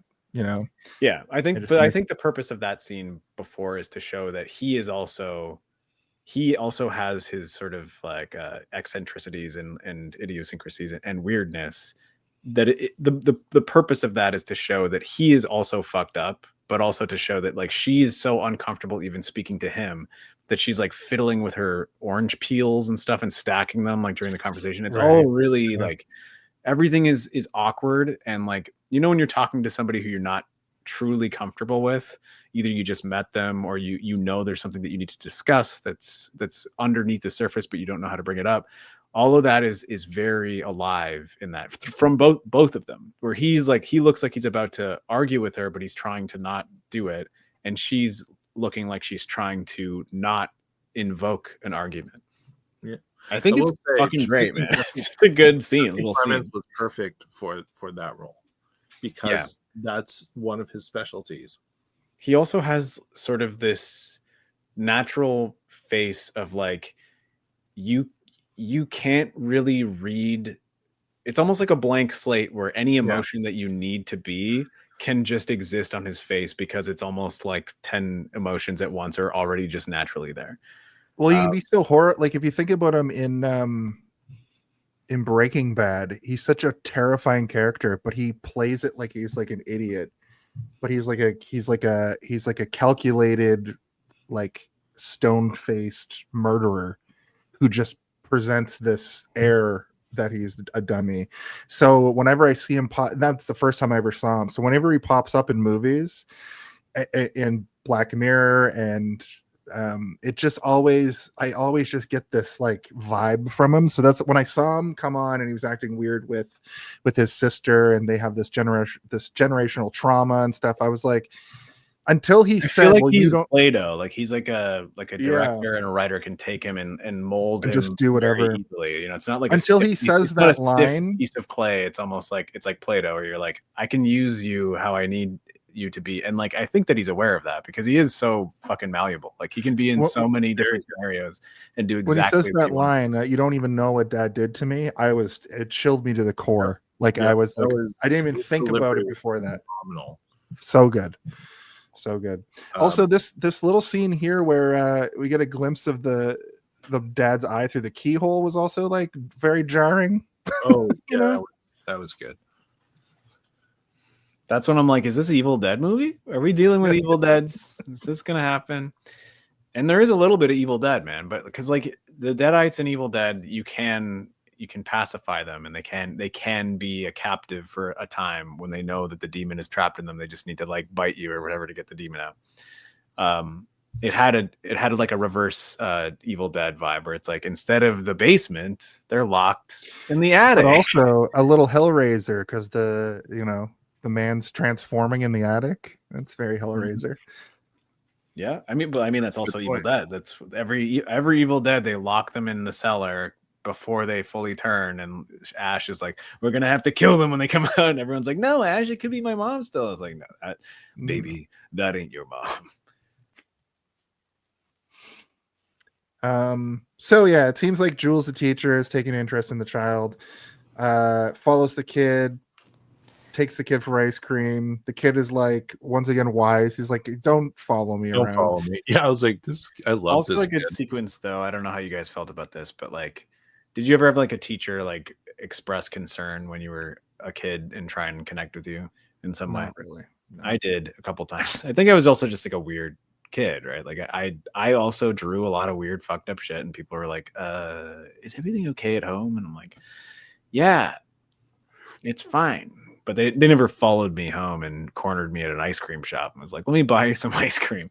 I got I did- expelled from Sunday school because I was processing death and drawing weird pictures, and they told my mom that the demon or the devil was in me. So that's my experience. I also Was the got devil in expelled you, from Michael? Sunday Did you- school. Actually, now that you've reawoken it, I also was told. My parents said like maybe it's not for him, and they're like, why? And it's because I kept pointing out inconsistencies in biblical stories. I'd be like, how can he be in two places at once? It doesn't make any goddamn sense. And they're like, stop saying goddamn. And I was like, God damn it, I'm allowed to ask questions in here. I got kicked out of Boy Scouts because they didn't have enough crayons for everybody. So I broke each one in half so that everybody could have one. And then it said I was violent. Whoa. Okay. Now that is. And I to this day, I'm like, I didn't do anything wrong. Yeah. You were trying to literally share, which is like, was it Catholicism or thing? Christianity or That something? just sounds like a else, very because smart kid being like, he needs a blue and he needs a blue. So most and they religions both keep have blue. Yeah. sharing. Boy Scouts. That's not religion. That's supposed Oh, to be- sorry. Oh yeah, Sunday school was the death stuff when I started to understand my grandparents were dead. But like Then that's worse. The Boy Scouts are definitely about sharing and trying to find a solution. We're out in the field and there's one cookie and we're all starving. I should share it. Michael, I don't know. I know you're saying it's not Sunday school, but it sounds like you're a biblical figure. You're like, I could turn this one cookie into an army of cookies to feed all these Boy Scouts. And then Jesus said, let there be crayons for all. And he split the crayons 1,000 times. And then you turn crayons into cookies and everybody ate crayons. See, that would get Exactly me. why Michael got kicked real. out of the Boy Scouts is he was forcing people to eat crayons. Yeah. Right? That's the part you Anyone. They ate it conveniently- of their own volition. I just Yeah. convinced them they were cookies. Yeah. It's the part you conveniently left out. They're like, Mr. and Mrs. Chan, your son keeps making people eat crayons. And there's like a bunch of kids smiling with like purple and yellow fucking crayon wax in their teeth.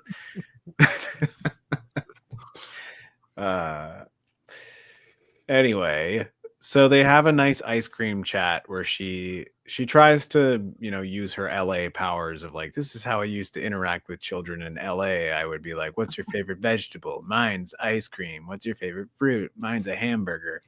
So which is like a good way to disarm a kid because you break down the logic and you get to the emotion or whatever. Like, so that you don't have to treat them like an adult. You let them open up as a kid and they become comforted by your ability to be silly, and then you share something. I know, but she's playing a little game that he sees through immediately. It's like, Yep. Well, vegetables, donuts aren't vegetables, you idiot. I think that you misinterpreted the scene because he actually does let it down and he No, plays does- her game with He her. does after a moment, but I just at first when he's caught off guard know, by but the question, I think this is me saying that the kid is a smart kid. He's not going to fall for this trick. He ends the whole interaction by saying, "Don't follow me around, please." I know, but the thing though is that she's not trying to trick him. That the whole point is that little kids will take things literal, right? Like True, if you say like, what's your favorite vegetable? And they say broccoli, and you're like, mine's donuts. Their immediate reaction is going to be like, a donut is not a vegetable. And then you're like, well, my favorite fruit is a hamburger. And they're like, that's not it. And you're sort of like, you're shaking the foundation of like logic so that you can open up to emotion. And like, that's what she's doing. And she succeeds because he immediately opens up to her. You can do the same thing with adults because there are people that think like children and cannot, they're unable to break the foundations of logic. Spider-Man's not a movie. Okay, all right, Michael J. We're not going to talk about this again. Feels so good. But there is a bit of a revelation here where they both lost their. He recently lost his mother. Which do they ever explain it? No. I missed think it you if they see it. did. So they open up his report and you see that she is the emergency contact and it says deceased. And I'm absolutely certain there's probably a cause of death in there, maybe, but like Probably overdose or something. Probably actually, method. why would there be? Never mind. It's a school report. They wouldn't be Yeah. like cause of death, suicide, or whatever. It's Unknown. like Wendigo. Yeah. But they both lost their mom at 12. She reveals that and that's sort of her connection to this, like the trauma that the kid has. It's a little bit different, or maybe it isn't. They don't delve into that side. But I do like, Steve, that at the beginning of the episode, you talked about the dad seemed pretty good and he was a caretaker. And I don't know if it was in that last scene or coming up where Paul basically says, Julia's like, why don't you just fucking get this guy off the street? He's a fucking meth dealer.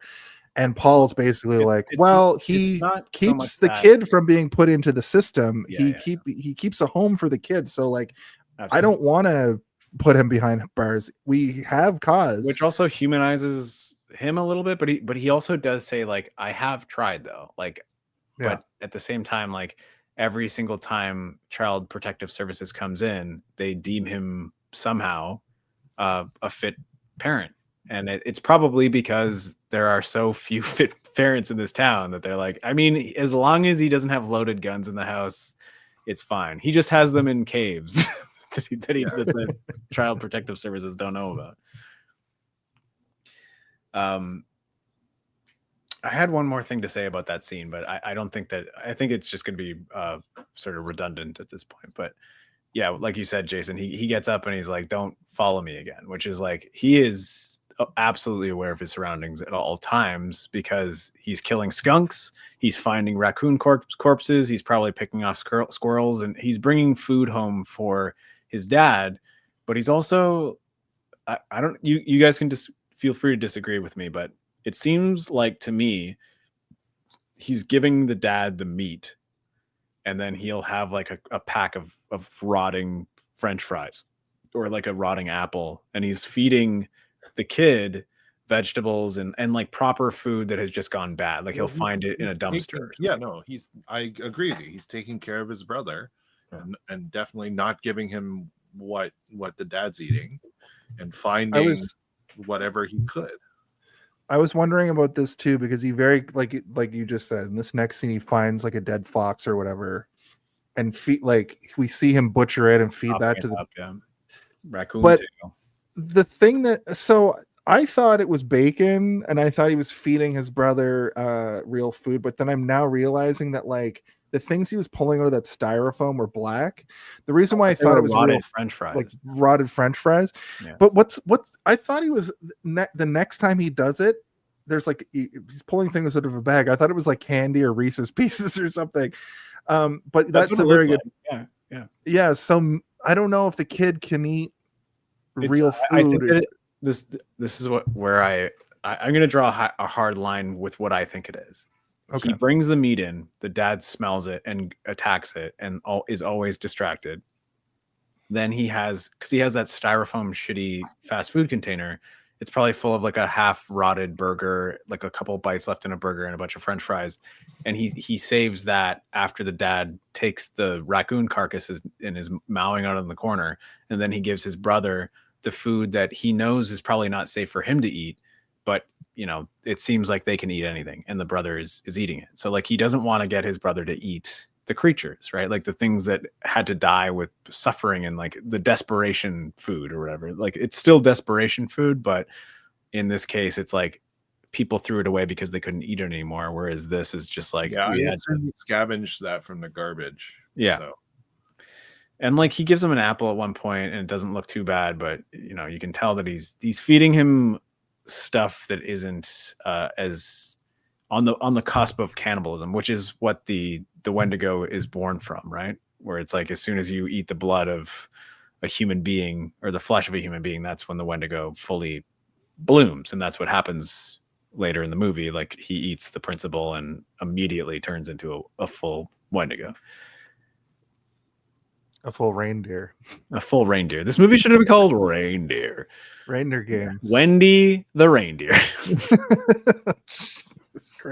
It's like a twisted, like there should have been a book in this movie called Wendy the Reindeer that like is basically telling the same story beats, but it's like I feel like that book would be even Michael would have even more of a problem with it. I feel like what the heck?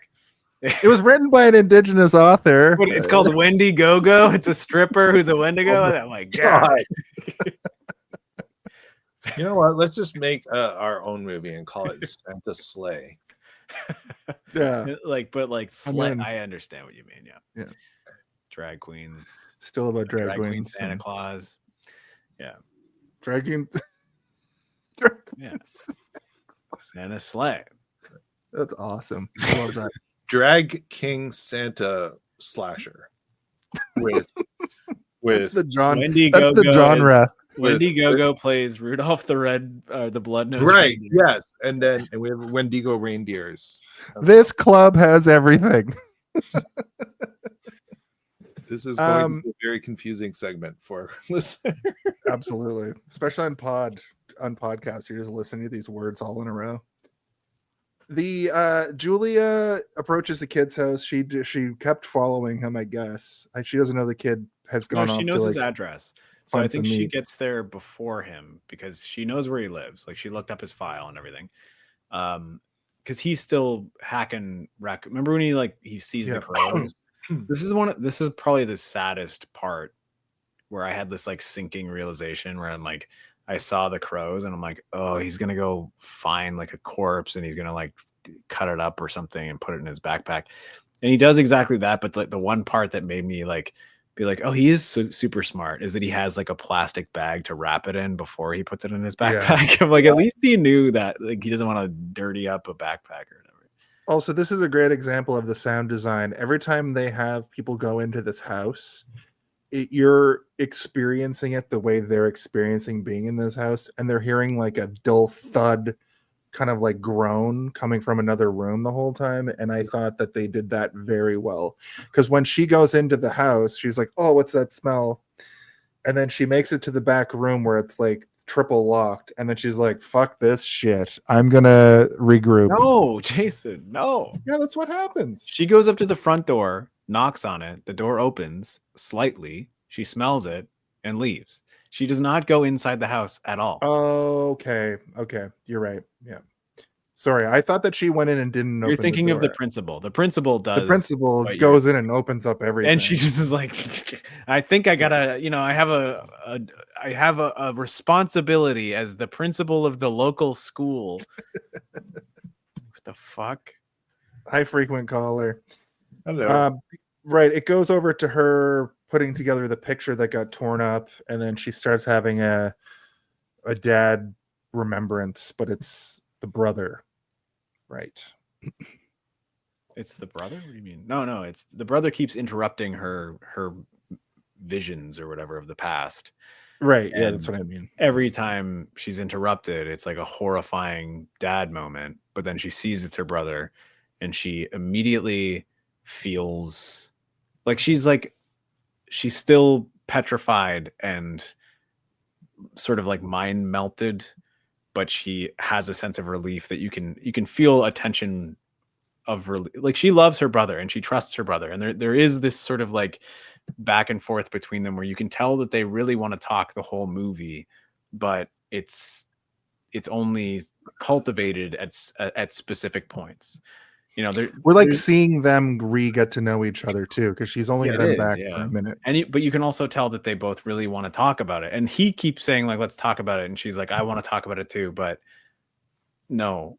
And like every time he says something that's almost like, even just like, don't move my pills, she's like, I'll be out of your hair, I'm gonna find somewhere else to live. And he's like, I didn't say you need to leave, I just want you to stop moving shit around, like that's all I want, right?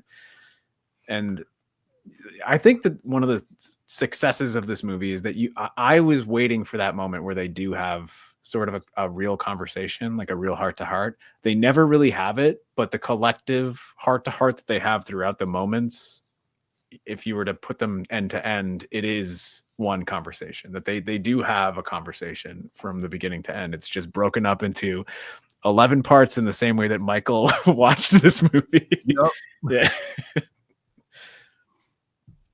I don't know if you guys agree or disagree, but like I think that like one of the most compelling parts of this movie is the fact that like you just want those two to actually share how they're feeling and work together to solve the mystery of who ripped everybody in half in this town.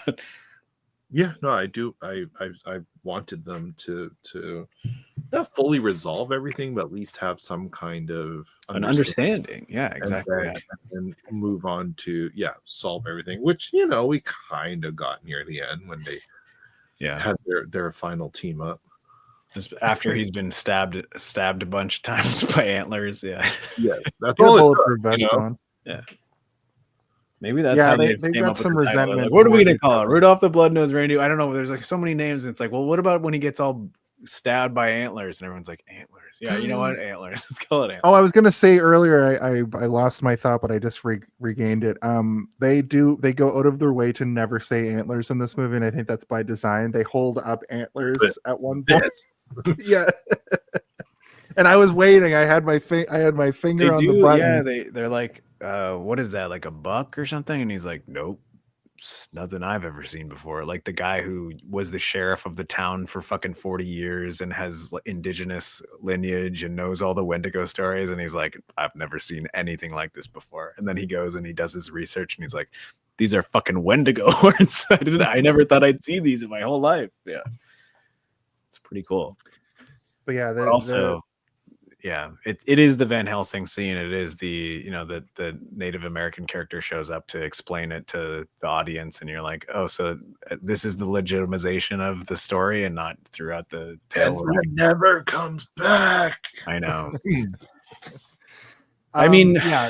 There's definitely resentment between the brother and sister, and this is where we kind of find out that she left for probably because of the dad and stuff. Yeah. And then also simultaneously, the kids preparing the meat. We get a better glimpse of the fiends in the attic because now we get the actual like feeding. We talked about this where he brings the meat and also like the fries. Fiends in the Attic was the name of my high school garage band. That's a good one. And Julia is constantly haunted by her father's abuse, which we see a lot of, and this is around the point of the movie where I was like, this movie is like an allegory for trauma, like everything about it. The third act is a horror movie, but everything up to that point is just like different ways to show internal pain and trauma, and I mean, there's also a lot of like metaphor and allegory. Dare I say it, like rape allegory, like happens quite a few times in this movie. Which is, I think, underlying the fact that like her dad was clearly raping her, which is like disgusting. But like at the same time, she's here to face that. So a lot of her story is based. But the story is told in a similar way to Alien. You know, like the horror elements with the like being taken over by an entity. There was a lot of parallels to Alien, I noticed, especially when she like fights the monster, like even on a more like surface level. There was a lot of Alien adjacent things going on here. She's not as strong a female character as Ellen Ripley, I would say, but she definitely does fist fight the fucking Wendigo. She doesn't just fist fight, she uses a fucking spear like ancient times. I think that was also supposed to be, indigenous visualization, or it's like this is how they would have fought in the like they have she's got a spear and like knives and stuff, like it's all like it's not guns and everything, but like, do you think this movie would have been more effective if it had like a fully indigenous cast and not just I think it would have been more appropriate. I don't know if it would have been more effective, but I think more indigenous characters would help. There's absolutely no reason why the character, couldn't have been indigenous, and she moved away and she became a teacher in LA. Why can't that family be indigenous? Why can't they don't necessarily have to be related to the sheriff that existed, or even half, or something. Like half the cast? No, half indigenous. Half, exactly. Her mom, that we never learn about, could have been indigenous, and she could have been a part. Like it, there are so many things. I'm just saying they could have incorporated more aspects of it along with actors, and it's just odd to me that they made that big deal at the beginning only to It have the felt to whole me like this is what it felt like to me is that like when this movie was conceptualized, I think that there was probably a version of this where it was all a bunch of people who grew up in this sort of racist town where all the indigenous people had left and there weren't any. And so none of them knew anything about it. And the sheriff character was probably just some guy who's like, my friend around here, his name was Robert Soft Paw or something. And it would have been like some bullshit thing where it's like they're so ignorant to it that they can't understand it in any degree.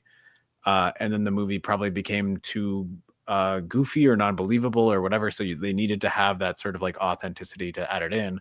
Or there's a version where like everybody is, or like they're like you're saying at least half, or like they're all. But okay. While I understand the Wendigo and the culture it comes from, the other way they could have gone really was to not mention any of the indigenous stuff and not have the bags hanging and just have monster. Absolutely, and that's what I thought it was going to be. And then when we started to do it, I'm like, oh, they're gonna have a fucking Van Helsing scene where there's gonna be an indigenous person who comes in and he's gonna be like, well, like this is the story of the Wendigo, and then not come back. It would have been nice if I don't know, he showed up for final battle or something. Maybe not get killed, but or maybe get killed. I don't know. Sacrifice himself. I completely agree. I think that like I typically hate the Van Helsing scene in a movie. I didn't find it. I did find myself rolling my eyes because I'm like, okay, this is making me feel uncomfortable because it's like this is the only purpose of this character in the whole movie, other than like he's a hunter in the area. He used to be the sheriff. Like there's these levels that they try to make his character legitimized, but he is here specifically just for the scene to be like, yep. here's the Wendigo. Yeah. That's why when we opened the thing, I was like, it's not too egregious, but it's still not getting away scot-free. Like we should still wag our finger at it and be like, no, you can't do that unless he's going to be a big part of the movie. He's only there to be the guy who tells you about the monster in the woods.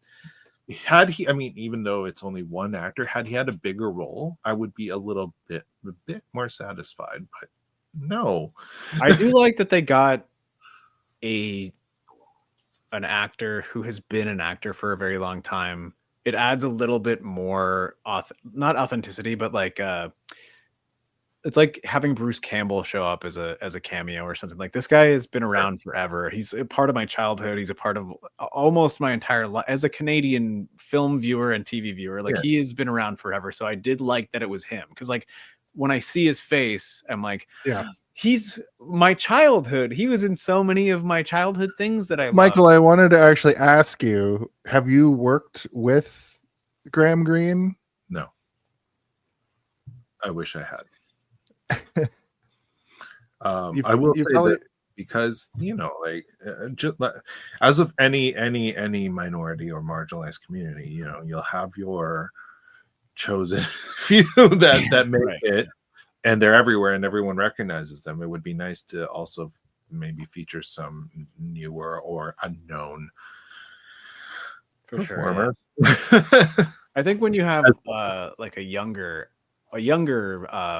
sort of like ilk or whatever, if you want to have like a bunch of young characters, then sure. But like if it's an old guy, unless you find like an old guy who's been like an indigenous actor who's been acting for 40 years and he's not well known like that, I feel like that's gonna be hard to pin down. Maybe there are a lot of indigenous actors who just don't get enough work. There's two prominent shows that I've seen that I think you could put those actors in this cast: Reservoir Dogs and Echo, the Marvel show. You say Reservoir Dogs? Yeah. If you haven't seen Reservoir Dogs, it's fantastic. Quentin Tarantino movie? No, sorry, Reservation Dogs. Thank you. Reservoir Dogs? My bad. I misspoke. Yeah. I misspoke. Reservation Dogs. Fucking phenomenal, like dramedy about kids on a reserve. A lot of well-known actors in that, and the kids have now gone on to be in stuff. Yeah, I'm just so Echo. was a If similar. APTN shows, of which I am in one called Unsettled, can have that many indigenous actors, I'm sure there's one out there that could have done that role as well. Or, as I was saying earlier, I think maybe they should have had him, Graham Greene, and maybe a few more. That's Yeah. true. Maybe it's Graham Greene, and then That there's would- like an even that would have more been old nice. guy that comes out and it's like, "This is my grandfather," and they're like, "Your grandfather's still alive? Aren't you old enough to be a grandfather?" He's like, "Yep, but he's still alive." And then he tells the story of the Wendigo. I don't know. The principal could have been in it. I don't know. Absolutely, the principal could have been, yeah, because The yeah, it doctor would make could have sense. been, It would right. make absolute sense for the community, the people who are community involved. So, like the police, the educational institutions, firefighters, paramedics, like the people The who other actually give a police shit. officer The other police officer could have been. could Yeah, have been. I'm just one more, even one more. it's true. There's only Dan one in the whole McLaren, town. who was on Reservation Dogs and Echo, but he's also in Bone Tomahawk, and he's in a famous movie from like the 80s or 90s as well. But this guy's been working forever. I He think would though have that your been main, great for your this. first point Longmire. about like the wife who died, like she's not even on screen, right? The dad, Frank's wife, the mom of the two kids. Why couldn't she have been an indigenous person? And then this legend exists in their family as well. Oh, maybe that's too much though, because then it like seems like it's part of them and not part of the community. I don't. This is like the balancing act you have to try and make sometimes. Where it's like, is it worth it, or is it like too much going to? It's like they're because they're indigenous, it's coming for them because they're indigenous, or is it like, I don't know.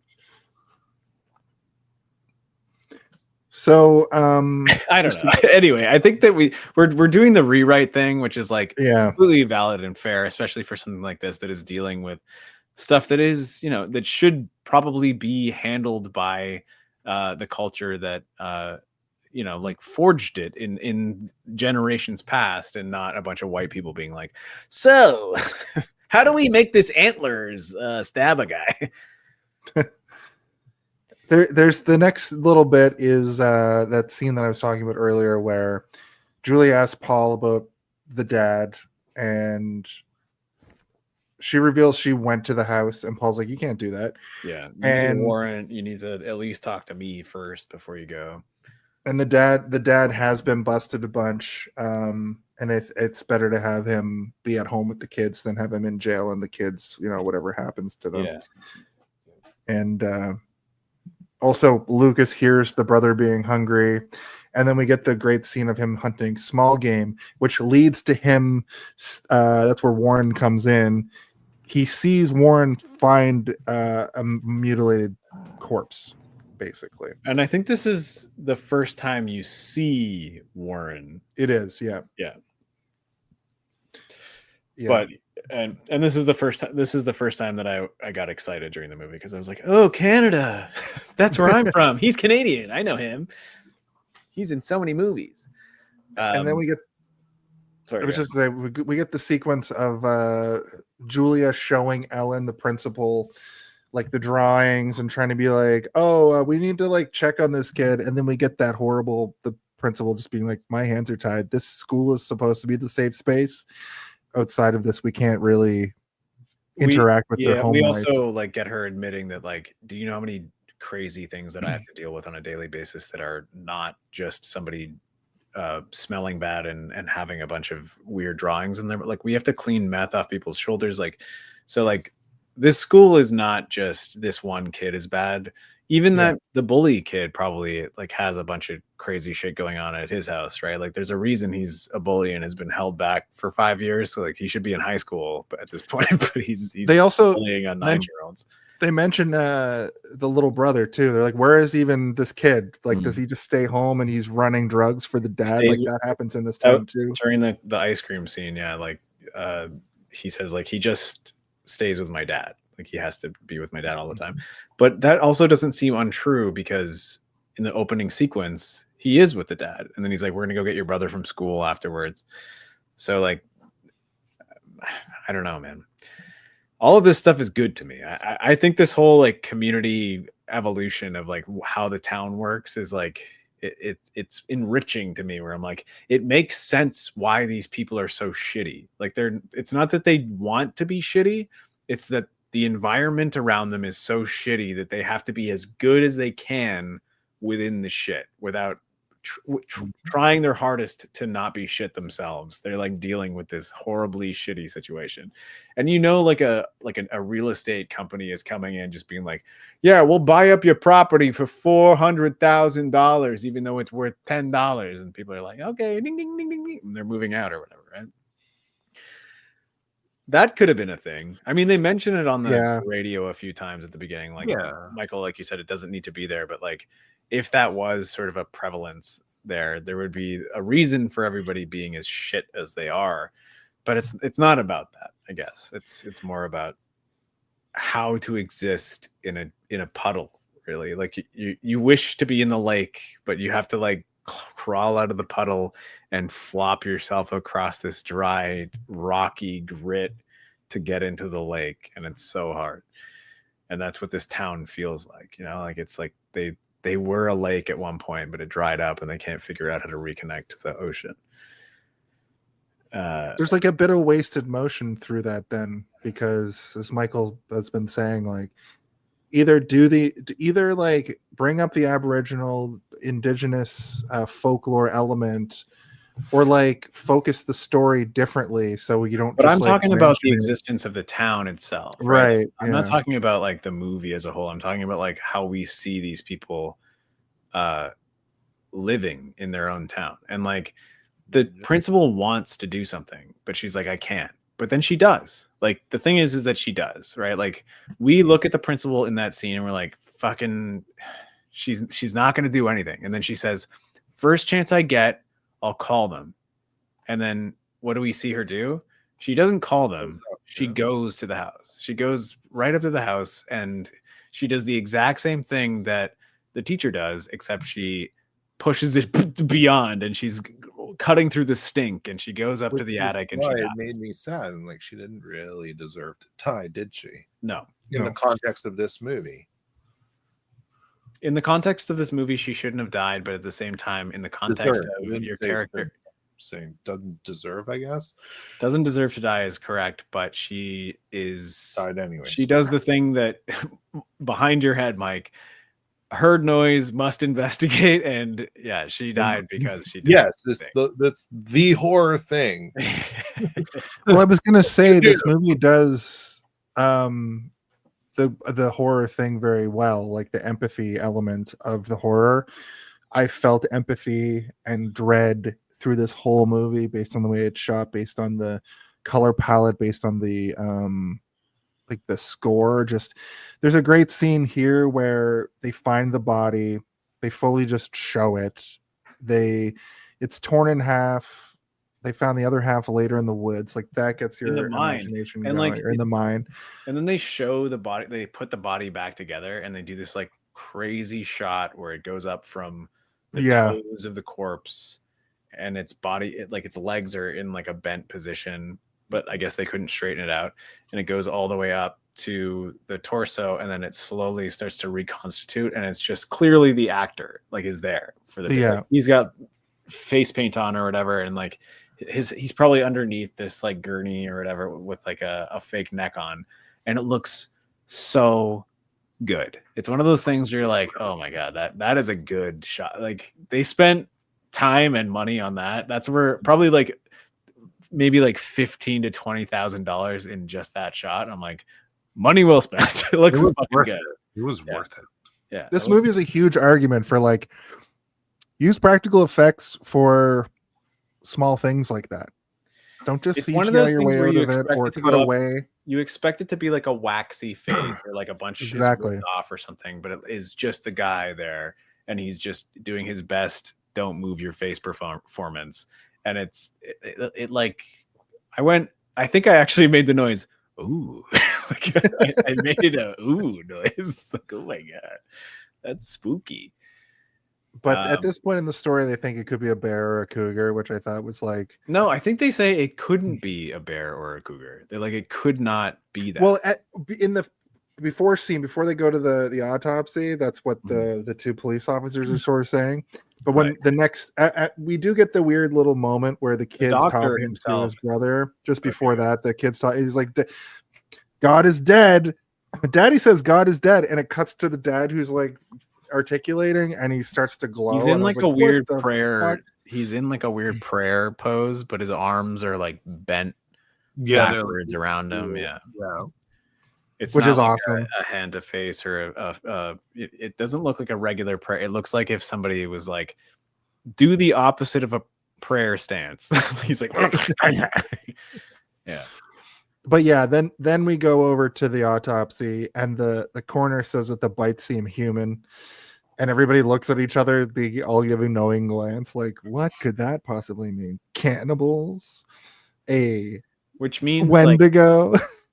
what I thought it meant was that so the Wendigo that attacked them, right, probably died from the gunshot wounds, went into Dad, and then Dad was ravaged by hunger that he ate dude or ripped dude in half or whatever. That's actually a really good insight. That's a good point.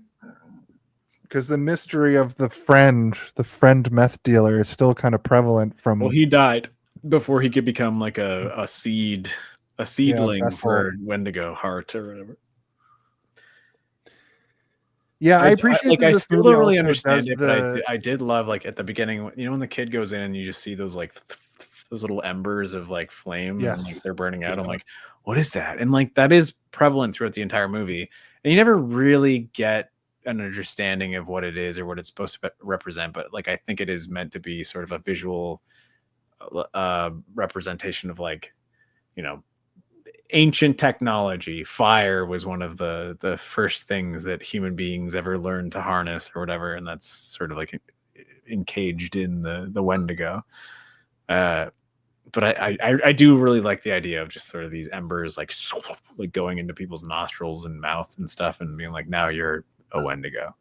Yeah, I did like that as well. I didn't interpret it like that till you sort of outlined it like that earlier in the show. But yeah, I like that. I like but just show like it's so visceral when they do that pan up. Like it's just I haven't seen anything like this as far as special effects go in like a while. I mean, you can sort of figure out what it is, but it's one of those things where you're like, seamless though, looks great. Like, you know that's his real face, because that's not a wax man face. That's like a guy who's like trying to not like you know, twitch his eyebrow or whatever. Like, are you rolling yet? I need to relax my muscles. So we alluded to this a couple of times, but this is the sequence where the teacher rolls up to the house. She hears this, she goes in, she covers her nose, she hears the sounds of clattering and banging from the attic. This is when I just like, no, this is when Madison Van Wet, or sorry, this is when your wife shows up, and Amy Van Peebles or whatever you said. Amy Van Peebles. She the sound design for the clattering and the banging in the attic is going to stay with me, because it reminded me of like a Silent Hill or Clattering is the game. name of my next screenplay. The clattering. I'd watch that.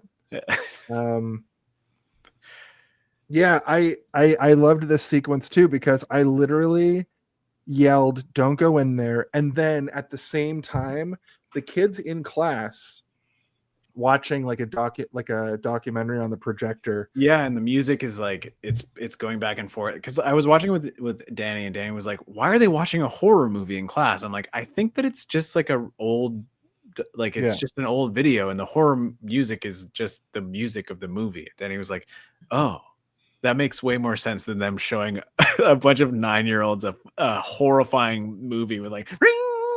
But that shot of over his shoulder, kind of with the light like pulsating and like the sound, and he's perfect. Zero way interested in the movie, like at all. Like he doesn't, because he's got the carving in his hand. He's got the knife with the carving, and then at the end of the scene when Ellen gets eaten, it starts bleeding. Well, he stabbed it into his hand. That's why. Oh, did he stab it into his hand? I thought it started bleeding. He stabs it into his hand. I'm like, well, why? I think it's because Like he's it's just like trying. blading. Yeah, I think that he's trying to understand them because, like, he's carving. I think Oh, he's carving what he knows his dad is going to be, and so he carved these little teeth into it. But at the same time, I'm like, wouldn't it be cool if he carved something that you know how he stabs his dad at the end? Yeah.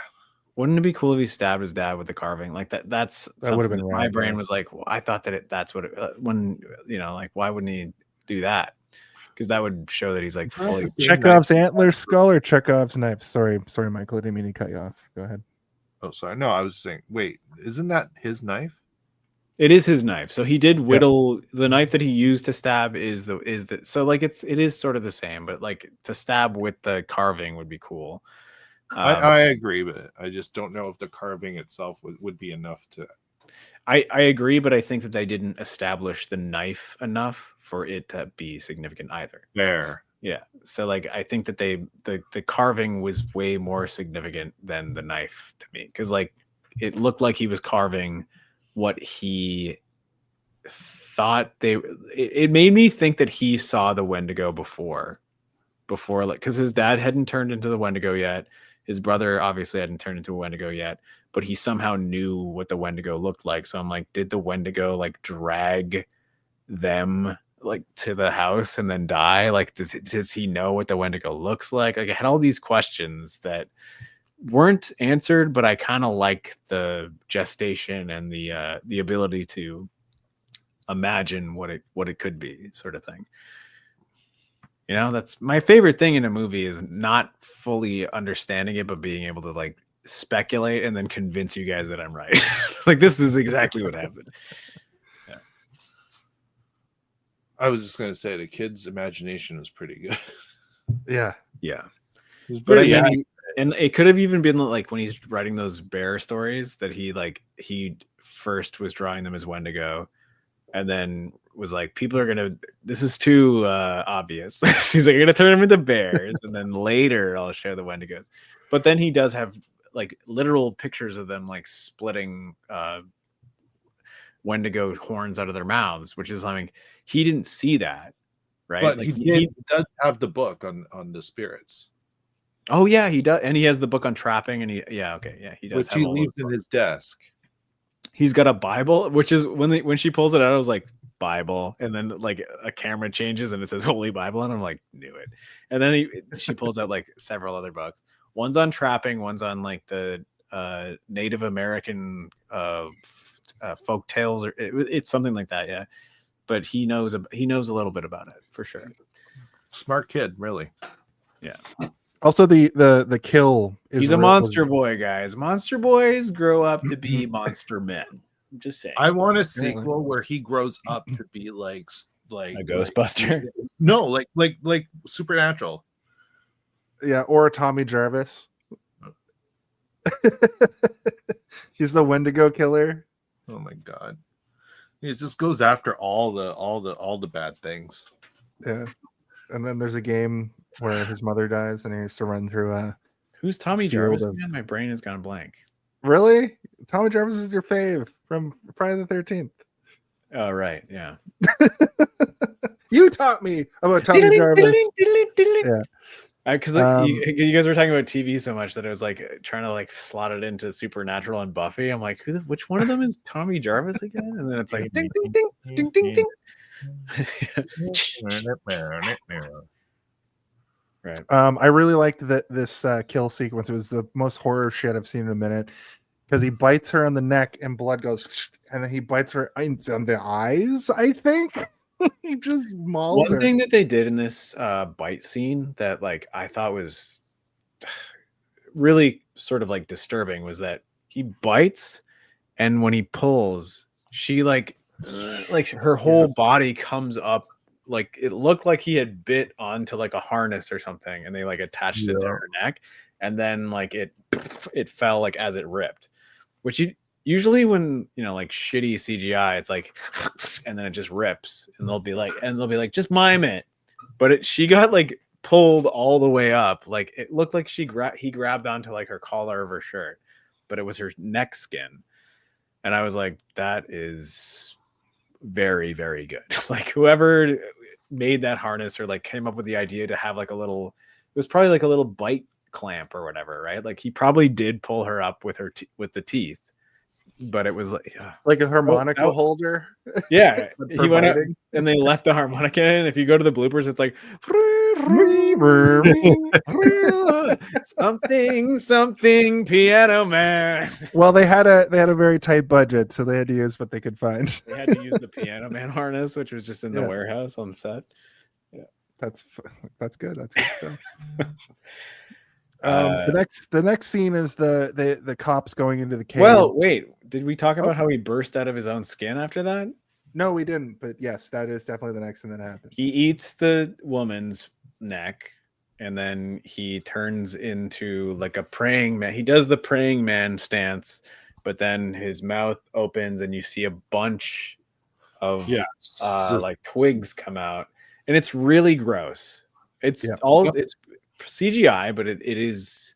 I rewound it a few times because It's I'm one of those also watching things in where, real like, time right you know, now. when you watch like a mushroom bloom in like hyper speed or whatever, like they film like a bunch of mushrooms growing like really quickly.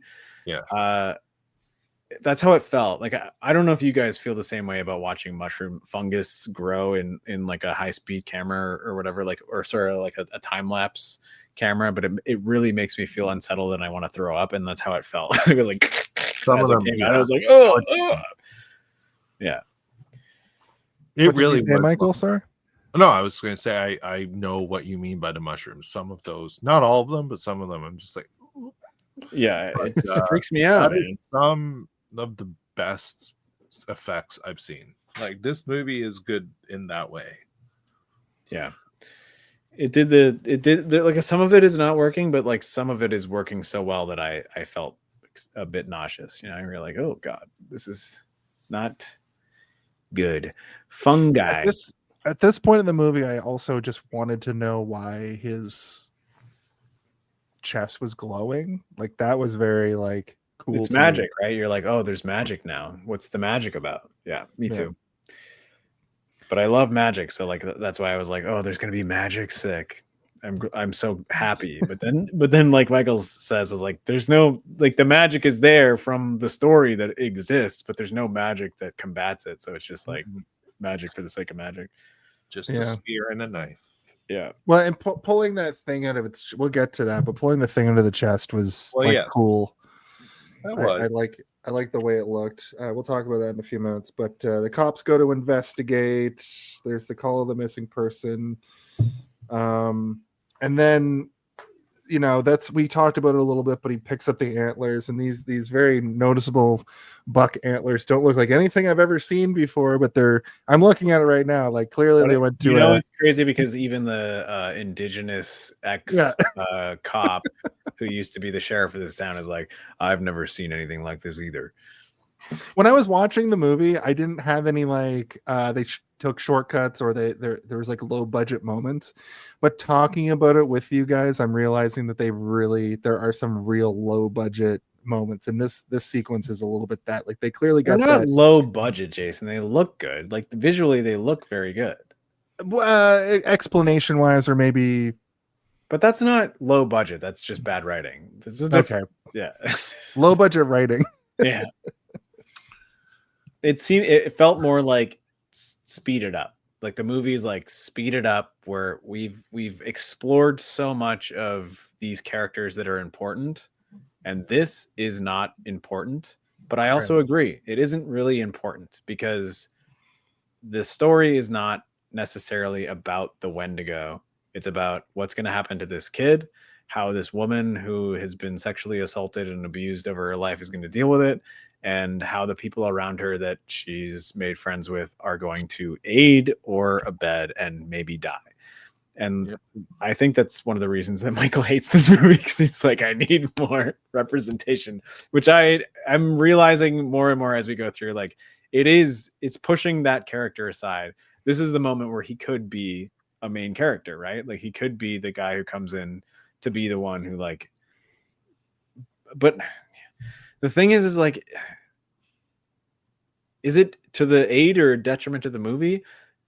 I think it might be to the detriment of the movie, but it could be to the aid of like what they're representing in the movie. Like it becomes a different movie at that point. And it's like, what do you want to, which Well, he direction doesn't do you want have to to go? be the main person. He could I have don't been mean main, but I mean like he could be the no, I think the ultimate solve, what you said earlier, was that the other cop is also Native American. Like I think that would have been that's the like the better. ultimate solve of this movie. I No, think. oh yeah, no, I agree. I'm just saying, if we were down to just one, and it was this character, the only thing they could have done with him was had him involved in some way after exposition.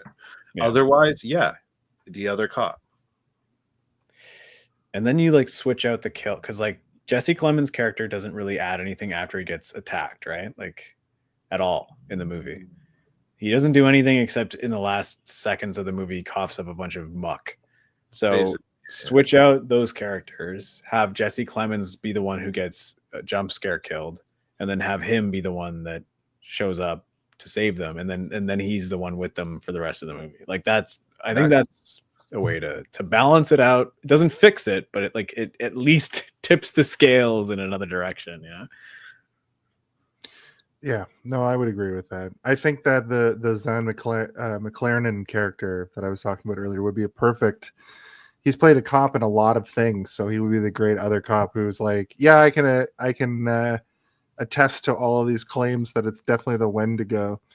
And Jesse Plemons' character Paul doesn't believe it, but Julia's all in as soon as she hears it, which we'll get to in a moment.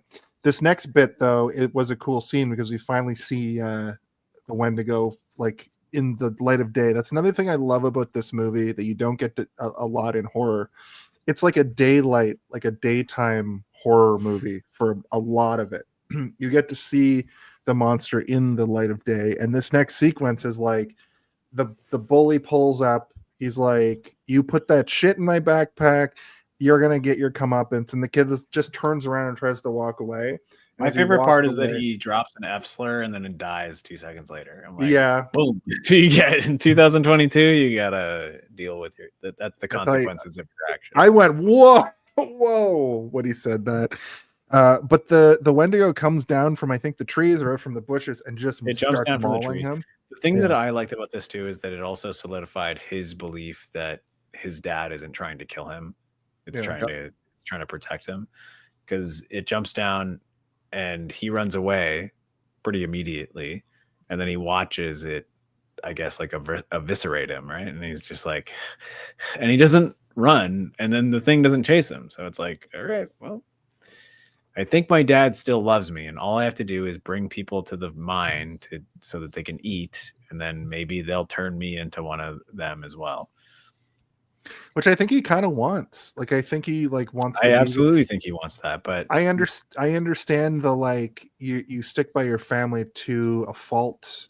That's why I thought that I thought he was going to start bringing this is after that element, but I thought at a point in this movie he was going to start bringing people back to the home, like a Twilight Zone episode or a Alfred Hitchcock movie where it's like the kid who like, brings okay, home... Grandma, we just got to get you to the mine. Like, the mine? I haven't been there since your grandpa was sexy. But we get shades of that. We get shades of that with the kid getting home and seeing the blood everywhere, and then he starts cleaning it all up. Well, I took that as like he's so used to having to clean up his dad's messes after being like, he's like a crazy drug addict, that he's like, I've done this a million times, and cleaning up blood is no different than cleaning up vomit or shit or whatever the fuck his dad got up to, which is really super sad. Like every time you learn a little bit more about this kid, you're like, holy shit, man, this kid is like, he's okay with cleaning up his dad's murder scene in the same way that he's okay with cleaning up his dad's barf. Simultaneous to Paul telling Julia that Ellen has gone missing, and also then there's a scene coming up here in a minute where Clint, the bully's mom, is now wondering where the kid is. The kid's missing as well, and then Julia finds Ellen's car at the I don't know if it was at the house or nearby, covered over with the tarp. It's parked right in front of the house. Yeah. And then they just fully go into the house and find the attic where Ellen has been mauled to pieces. She's in so much like worse disrepair too, but it matches the body that they found and was in the morgue earlier. And the child's missing. The other kid is missing. All right. You're also forgetting about the fact that they're like, what the fuck is this? And they find the charred and flayed remains of the dad. What is this? And they're like, that looks like a skull, and like it's like a skull that's like split in half, and they're like, it looks like something burst, something out. Hatched. Yeah, which kind of happened. Wendigo hatched. But I was like, so because I thought that maybe kid would have like cleaned that up or whatever too, or whatever, and like no, he left. I think he was just like he probably didn't even know what it was, right? Like he wasn't like, that's my dad. He was just like, what the heck is going on up here? But I think he also got caught before he could finish cleaning the whole. Oh, the whole house. I think things were happening too fast for him. Yeah. It was catching up. He's a little kid, and he did a really good job of feeding them for weeks. And as soon as it got out of hand, it's like, oh shit. Can you imagine if like the Wendigo just popped out of the body and was like, "Hello, my baby. Hello, my baby." Hello, my ragtime gal. Spaceballs.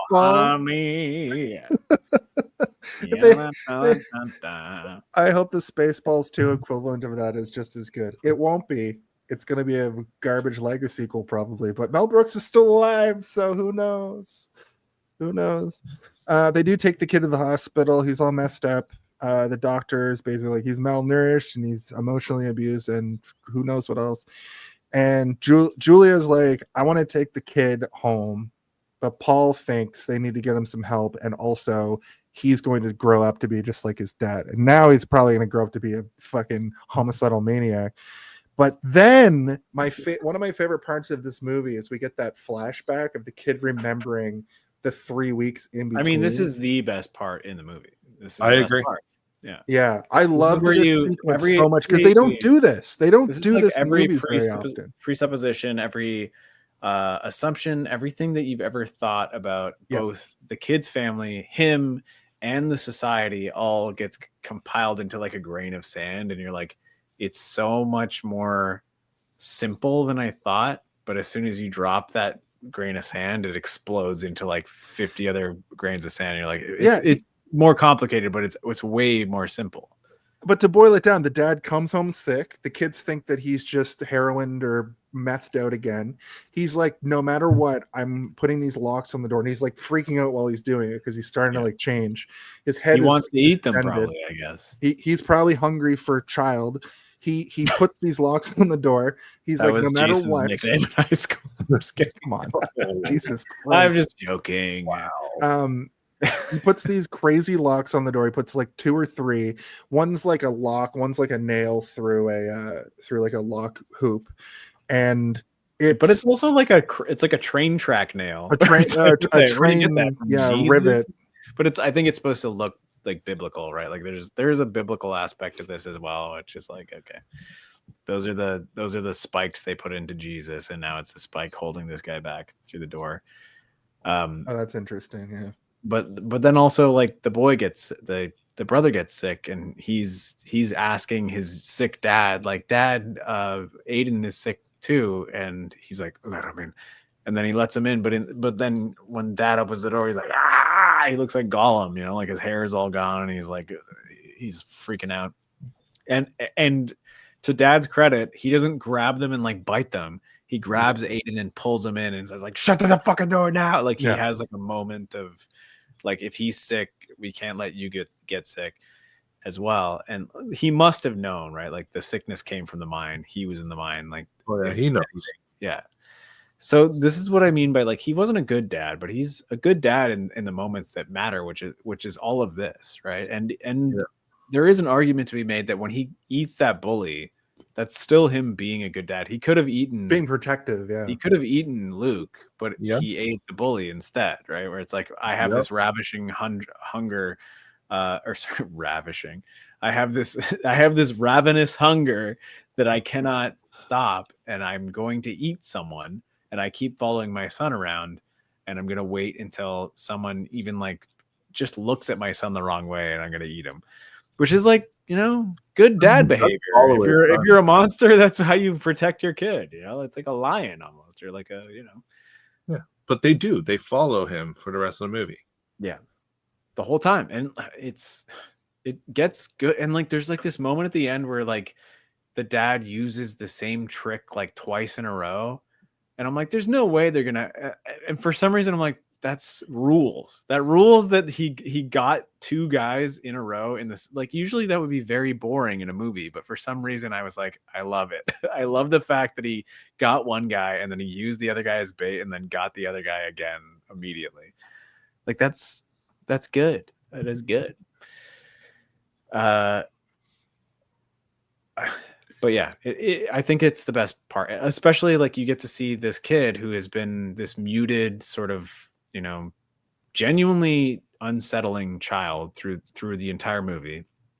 Everything he does, you're kind of like put off by, right? Like, which is just showing that this kid is a good actor, because in those moments where he's, like screaming against the door and then it shows him finally clean, like you haven't seen him clean ever the entire movie, and he's looking out the window and he's thinking about it. You're like, oh, this kid went through way, way, way more than we assumed. Like, in our brains, we're like, these guys came back as monsters and they went into the attic, but he had to like witness them become monsters and had to start killing animals to feed them and stuff. Like at every step of the way too. And his you're also like, what did he also eat? Like, did he also eat fucking skunk and shit? Like, what was he eating? I don't know. They say he's malnourished, so he had to come up with something. 3 weeks is a long time to not eat. So he was probably eating, he probably cooked it at least. Like, he probably cooked some of that skunk and raccoon meat or whatever and ate it. Then we get the and he was like, the schools provide food. And I was like, what? what state are you from? Yeah, you still have to pay for it. Oregon's a pretty liberal state though, so maybe they have a food program, but it's never mentioned. That's what they say in Oregon. They're like, in Oregon, we provide organs, and they like grill up raccoon guts or whatever for their kids. We get Warren does the exposition dump here, where he sort of explains that it's a Wendigo. Look at this book with this clearly currently I don't know if drawn we need image. to talk about this scene again. We don't. He provides the rules: weaken it and kill the heart. And Paul seems skeptical. Then the next body they find is Clint, the bully, and this is finally when they're all like confused. Is it a serial killer? Is it an animal run amok? The deputy, like the other guy, not Paul, is like, what the fuck is going on? And Paul just straight up doesn't believe. But Julia fully buys in. She's like, oh, it's a Wendigo? Perfect explanation for what's going on. Then they rush back to get Lucas. And Julia tells Lucas that her dad had killed himself. Oh, I thought they had talked about that earlier, but they have another like heart-to-heart moment here. Wait, right? Yeah, you need to. Okay, you're getting too like, this is a very important part.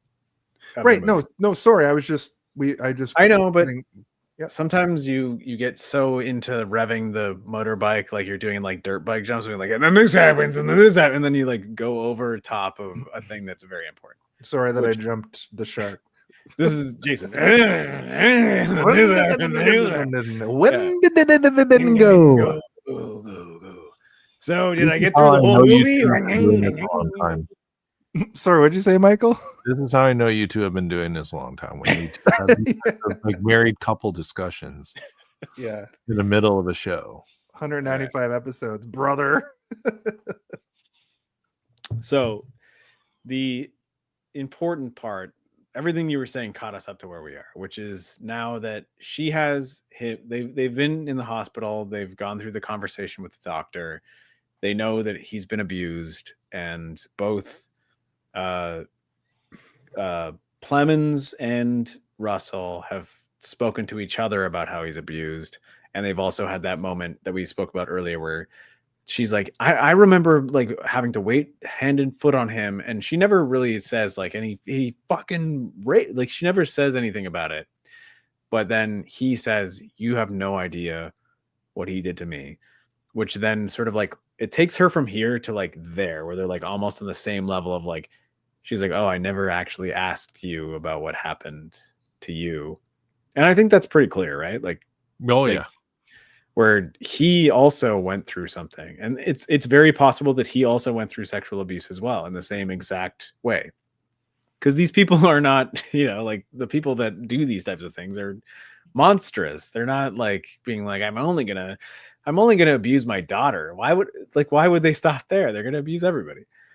But he is saying you cannot bring that into this, because I think that when he's saying that, he's like, I'm not fully removed from my own abuse, and you're trying to bring him out into your life, which, so he's comparing himself to her, right? So like Mhm. he is still feeling abused, and he knows that like I couldn't raise this kid. Why do you think that you could?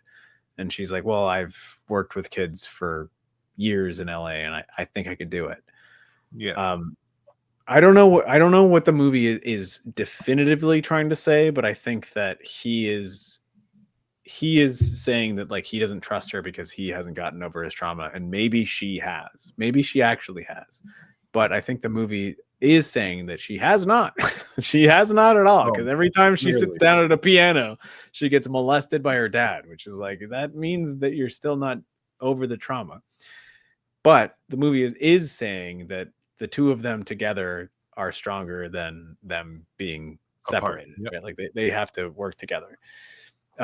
So he says, yeah, and then they decide to bring him back to the house. And that's when she decides to reveal the whole truth, which is, my dad also died. I never told you that. And he's like, well, why didn't you tell me? It's like, well, it happened recently and I hadn't got over it yet. She could have used that as the intro in the ice cream shop. You remember when she's trying to, relate to him. She could have been like, my dad died a couple of weeks ago. But instead she says, my mom also died when I was young, when I was 12. And he's like, I'm 12 too. And that's how she meets him on that equal playing field. And then this is her trying to do the same thing, but he doesn't know that his dad is dead yet. I want to point out something important about this scene too, where Julia is like, your dad is dead, and and Lucas is like, my dad's not dead. He's still he's just my new dad. He's just my new dad, and we have to feed him now. Well, that's what I was about to say. But yeah, okay. There you go. Yeah, that does happen in the scene.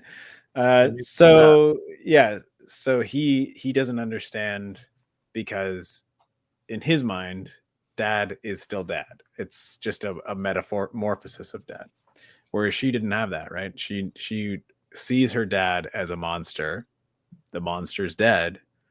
This kid sees his dad as someone who cared about him that has turned into a monster, and he likes the monster. Like, he wants to be with the monster. And she can't have that.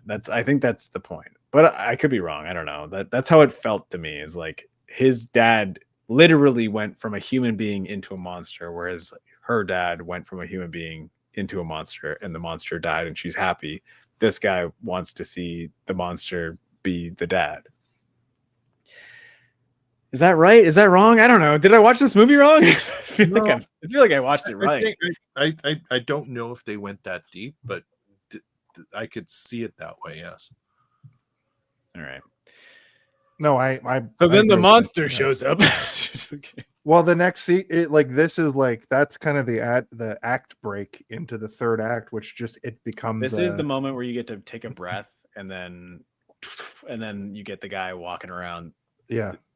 The house being like, and then which is awesome. I think ET's in the hut or whatever. Yeah. They do this exact same scene 2 times in a row, and normally I'm like, that's just the same scene twice. But this it's very effective, because it's two police officers go to this like shack, and both times they see a kid in a box covered with a blanket. The first cop goes in and he looks around, and he gets gored from behind. Okay, as soon as the kid. Hold on, Jason. This is the great part about this. This is the scene from E.T. Have you guys ever seen E.T.? Of course. So you remember when Elliot goes to the shack in E.T.? And it's like Yeah. the most exciting, scariest shit you ever saw when you were 8. This is they're recreating the scene from E.T. and you're like, what's gonna be in there? It's not gonna be E.T. It's gonna be a fucking monster. And then when the cop goes in, it's actually a cute little kid inside like a basket being like, and the guy's like, there's a kid in here, but like a very cute little boy, and he looks okay, and then all of a sudden like his chest explodes everywhere. And like you said, Jason, they do it twice in a row, but they change the expectation at that point where now Right, we're yeah. like, this guy is dead, and he's not going in there because he heard a noise. He's going in there to investigate the corpse. But you also expect that the kid maybe is going to attack him or something, like you don't know what's going to happen. You don't really know what's going to happen. And then the exact same thing happens again.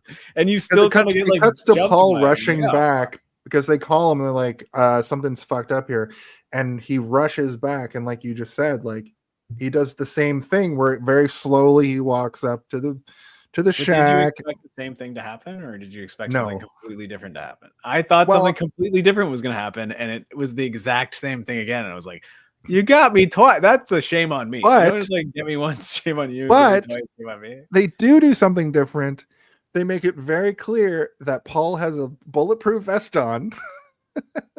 And when he Right. gets gored, he doesn't get gored He goes directly to the flying. back. He gets like knocked over, but also like he hits his head. He's bleeding from his head, but he survives. He's alive, which was a very different thing, a very different outcome. But the scenes, I could not believe that they got me twice with the same scene.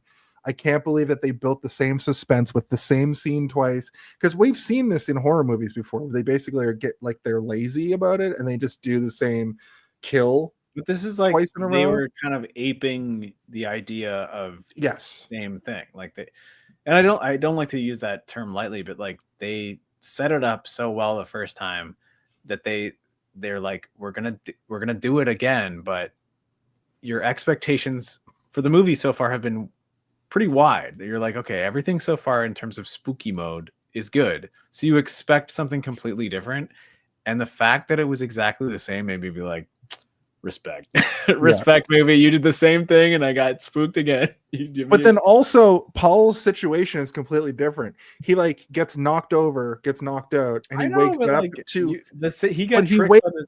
to getting attacked more, which I thought was He did was get it, great. but that's because he didn't die. The other guy The died thing immediately. for me that was interesting was to see just how strong the Wendigo was, that it could go through everything and rip him out of it.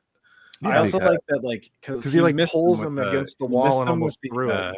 The first hit, he misses him, and then he just like he goes to the side and it flings him across the whole room, and he's kind of knocked out. Where he's like, "What the? What just happened?" Kind of makes me wonder why the Wendigo doesn't go through windows.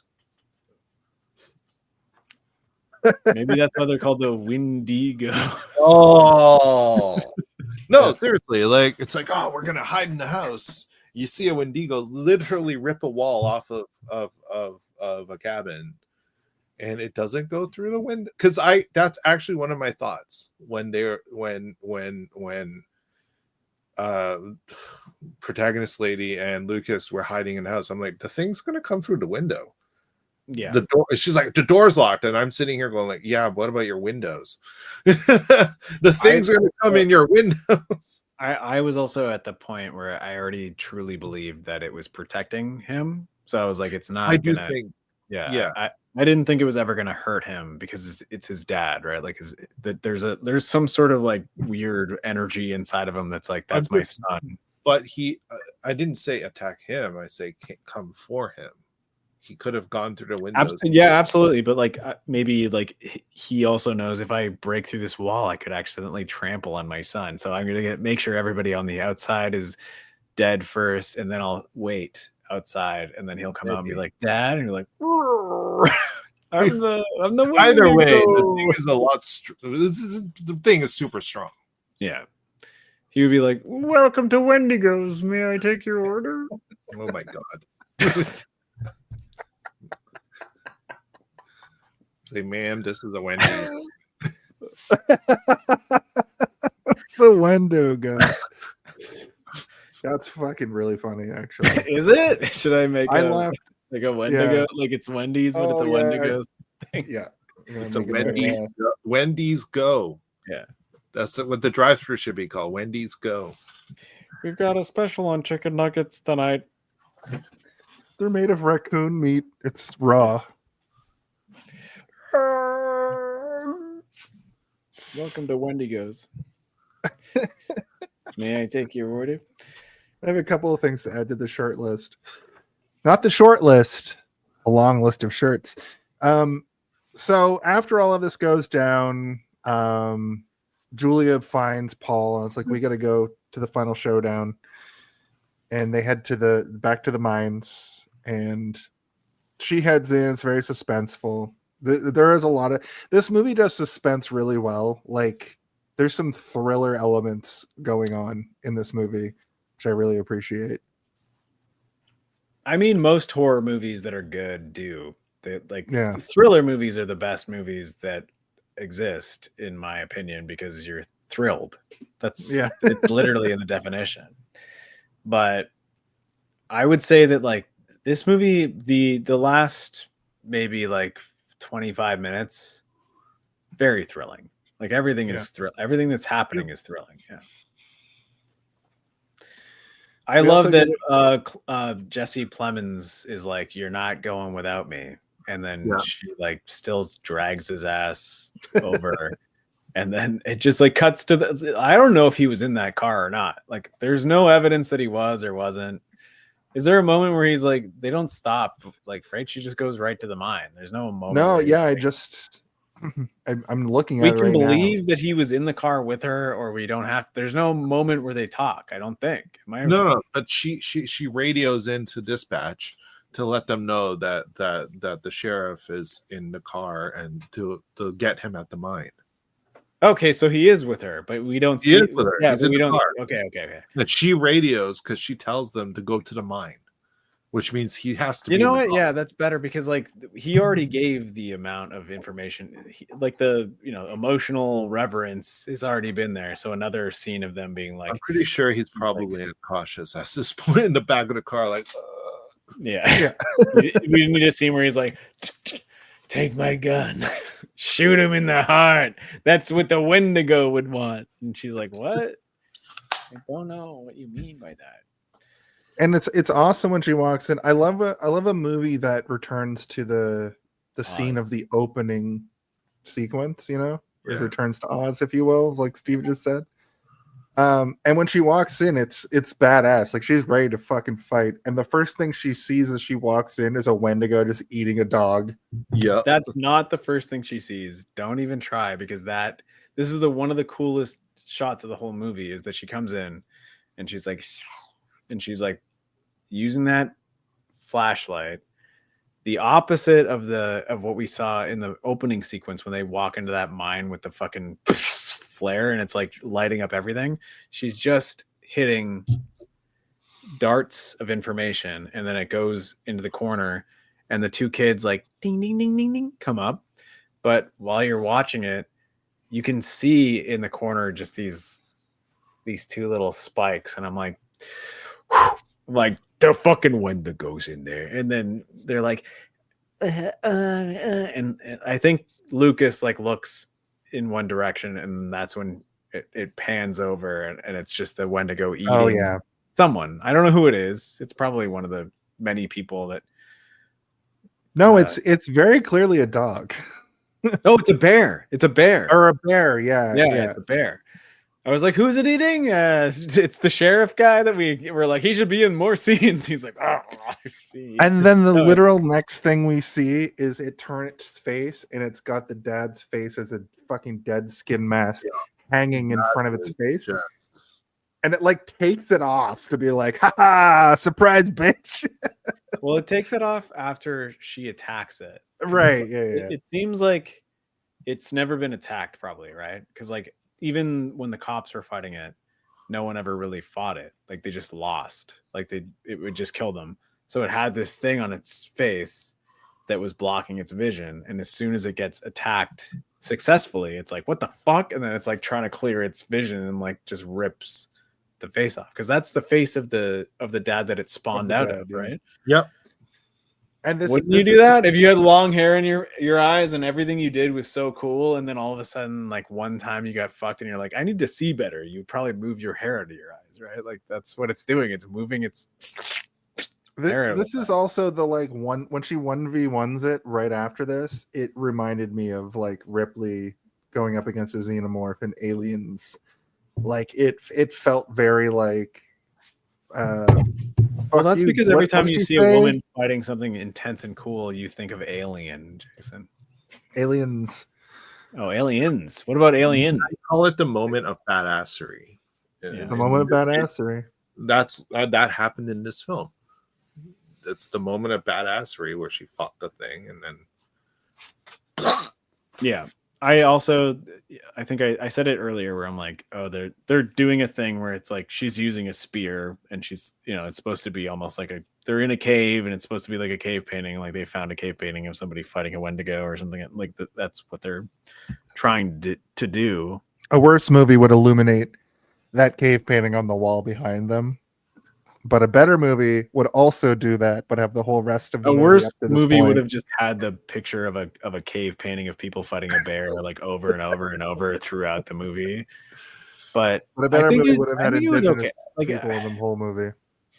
yeah, I think we've gone through how this movie could have been better in terms of what it's trying to do, but I think that having her kill it and then not have just her kill it, but her weaken it and then the kid kill it and Yep. then her aggressively cut the heart out and rip it out. And I was like, the whole time she's ripping it out, I'm like, that thing's probably hot. That's probably hot. And Well, like, she- yeah, well, I'm she like, does go, yeah, she does Well, do it just, eventually. Just, but like, just a second. She fires a clip into it, which has a really great moment cinematography wise, where the flashes. I don't what cinematography logically cinematically, where the flashes of the muzzle flash are yeah, and it's, like, illuminating lighting up it the for whole like a yeah, second. yeah. And then it gets weakened. That's when she goes toe to toe and stabs it. And then, like you said, she gets it down and she's like carving it.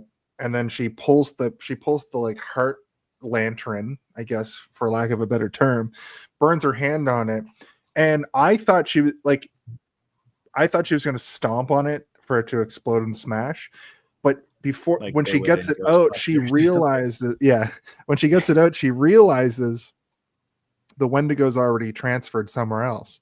And this next I don't moment think is that so she realizes it. I think that she thinks that she's accomplished the goal. Like she thought that cutting the heart out was all she needed to do.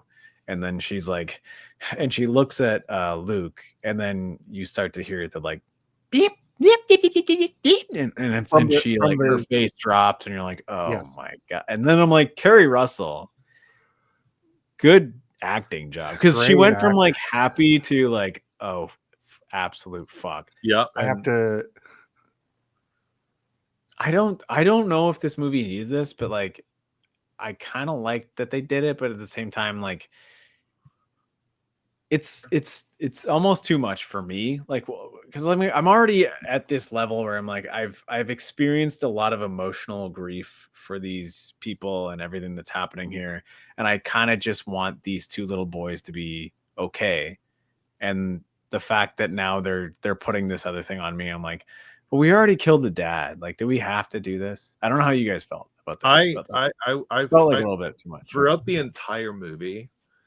I kept having the feeling like Aiden was not necessary until this moment where you're like, oh, I see why he's here now. Well, I was like, I felt manipulated because they're using, I mean, there's already one child, right, Lucas? Right, yeah. Now they're using an even younger child who's sick and all this, and I feel really bad. And then at the end, I actually, that upset me because I was like, oh, you set all this up so that there is one final emotional moment of choosing to have to murder a child monster. Right. And it bothered me. It bothered me a lot because that set feeling of manipulation, that feeling of the writer. I could feel the writer's pen. Or they're like fingers in the back of your head being like, get I'm out of like, here. I'm like, you know what? No, that you guys took it a little too far here. I think if Aiden didn't exist at all, the movie would have been the same. That's how This is how I don't disagree with you, because I feel like Aiden existing is maybe important, but I do think that at the end of this, like they didn't need to do what they did. They could have done a million different things with this, and it wouldn't have been as sort of disturbing and upsetting. Maybe he becomes not sick anymore. Like, I think that if you can get through a movie without killing a child, it's probably like a better movie by the end of it, especially when like it's just there to manipulate you into like feeling an emotion. But I think that the movie would have been kind of dumb if it was just him feeding his dad, because it would have been like a dog or something, you know. Like I think that having the little kid there during those feeding moments is very important, but I think that at this point, either when she kills the heart, he dies, like he just falls over dead, or he comes back, and instead of it just being Jesse Plemons at the end, it's the kid, and that's the end. Like the end is the kid, like and like he's bloody or whatever, and then you know, like you can, your mind goes wild on that. But like having her stab the kid to death or whatever is like, that's kind of like that is mega manipulation, where you're like I'm only imagining everybody who has a child is gonna feel disturbed and upset by that. I am disturbed and upset by that because I like this kid. The kid is cute and he's eating French fries the whole time, and you're like, I hope this kid gets through the movie, and then it's like, oh no, he's got a glowing heart now. Okay, so we got to kill him again. That's the thing, right? Like if that was the end game, it bothers me. If you thought that was what they wanted to get to, yeah, I think so too. I feel by the time you get to that death, I felt like the whole point of the kid was just that. You're also a little bit emotionally exhausted from what's happened in that scene previous, right? Like I don't disagree with that. I'm just saying that. No, I think I'm just agreeing with you. That's what I'm trying to do. I agree absolutely with you 100%. But you're not wrong. Like if the kid was there and then it ended differently, I would have been happier. Yeah. I just, at this point, I'm sitting here going, what? It is weird to have that kid the whole time and then just kill him at the end. And I guess the idea is that Lucas is supposed to be now unbound by everything, and he's free, and we can take him into the real world beyond his cold town that has choked and died or whatever. And we can need therapy for life. Yeah.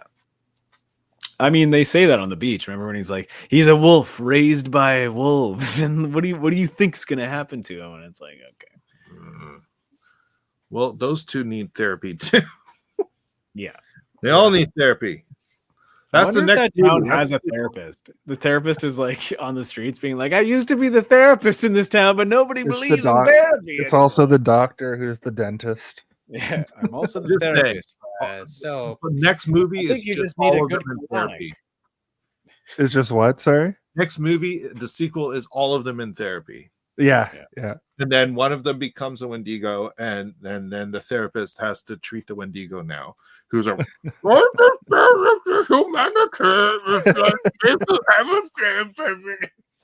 It's like rubbing its hooves together, like as it rubs its hooves together, it's like sparks, like hellfire, like. And then by the end of it, the spirit is it feels a little better. Yeah, a little Wendigo. Well, I think we got to the end of the movie, guys. Yeah, there's that last little scene where they decide to keep the kid. Paul makes the point that there's no telling what's going to end up with the kid, which we already kind of talked about. That's kind of his like stance on the whole thing. And then right as the movie ends, he looks back over his shoulder at the camera and his eyes go yellow. Like Thriller. Right. Yeah. But that's the movie Antlers coming out of his mouth, like yeah.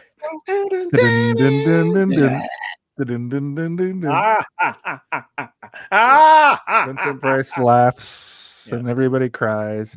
I do agree with you to a degree. I about like using the kid for emotional manipulation, but I did really like that like realization that she has to do it, and then she kind of like tells the kid to like look at the ocean while I fucking It's like finish look at you the wall off. while I shoot you in the back of that. I just Yeah, I think that it's tropey. moment, It's tropey. it is trippy, The but that acting is moment, great though. the acting was Yes. good. Yeah, and also even the little kid was doing a sick job Oh, of they like all. Yeah. like he's like as she's hugging him, he's like and like he's like screaming and like the noises that are coming out of him, like obviously that's not just the kid. They added some deer sounds coming out of his mouth or whatever, but So, it was it's also- good. It's good work. It's just I didn't just like- think that it didn't add anything to her character. I think it added something to the kid's character, because that was, the whole movie is just him trying to protect his little brother. I think like that was sort of like the byproduct. He was feeding his dad because he's trying to protect his little brother. So I think that's what it was. But at the same time, like at this point, we've all kind of put that aside. Maybe just as soon as the heart dies, if they can somehow stop those little sparks from going into him, then he dies too. And like maybe he just falls over dead. Like Yeah. he doesn't need, we don't need to stab him to death. That's fucking wild. What crazy. Even if it's off screen and just in our imaginations, I don't want to imagine like a little tiny little weak boy getting stabbed to death with a knife. That's too much. Too much for me, even. Well, should we talk about our final thoughts and our Home Alone at all and our ratings? Yes. If you had to pick one, What do you think the Home when Alone of it is all? the Home Alone of it all? Can someone please tell me when the Home Alone? I really gotta know. When is the Home Alone of What it all? is the Home Alone of it all? Now that's the Home Alone of it all.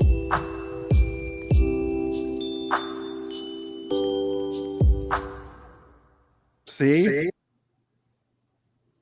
See is a what? Christmas movie. Oh. Yeah.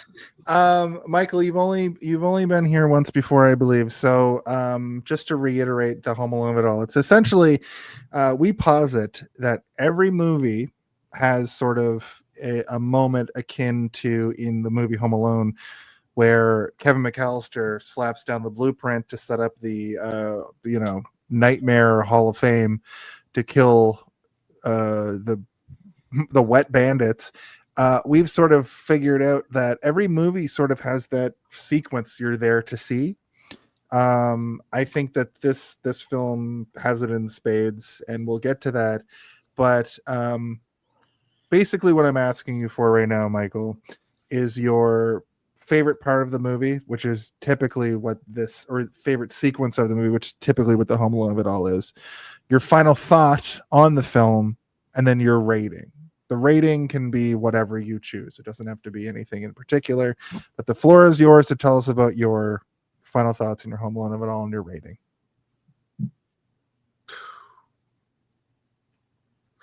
I mean, I just really enjoyed the final 10 minutes of the film prior to murdering of a child. Yeah. That whole ending part, I was waiting for something like that. And it did not disappoint, from just lighting and the tension to the battle and the Wendigo in full and the mask on his face, and just that is my favorite part of the movie because it's so freaking good.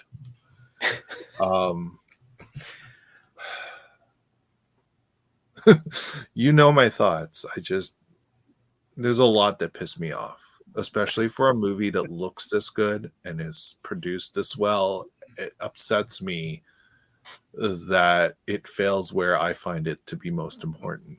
And if you want me to rate it, it's 1 Indigenous person out of 10. Holy shit. Well, I mean, there's only one in it, so you're right. That's the point. well,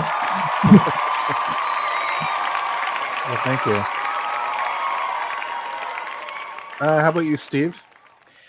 I mean, mine's also going to be one indigenous person out of 10 as well, but I'm also going to like maybe try and fill in some of the blanks of why I liked it first. I think that it tells a lot of story in terms of what we sort of understand as storytelling. Like it is just a storyteller's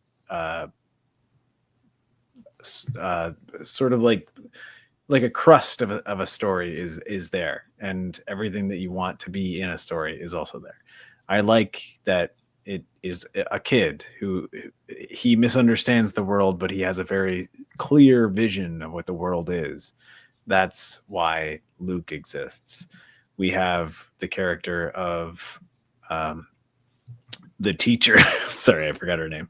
Paula Abdul, is that her name? And she understands what it means to take care of a kid. But the whole thing is is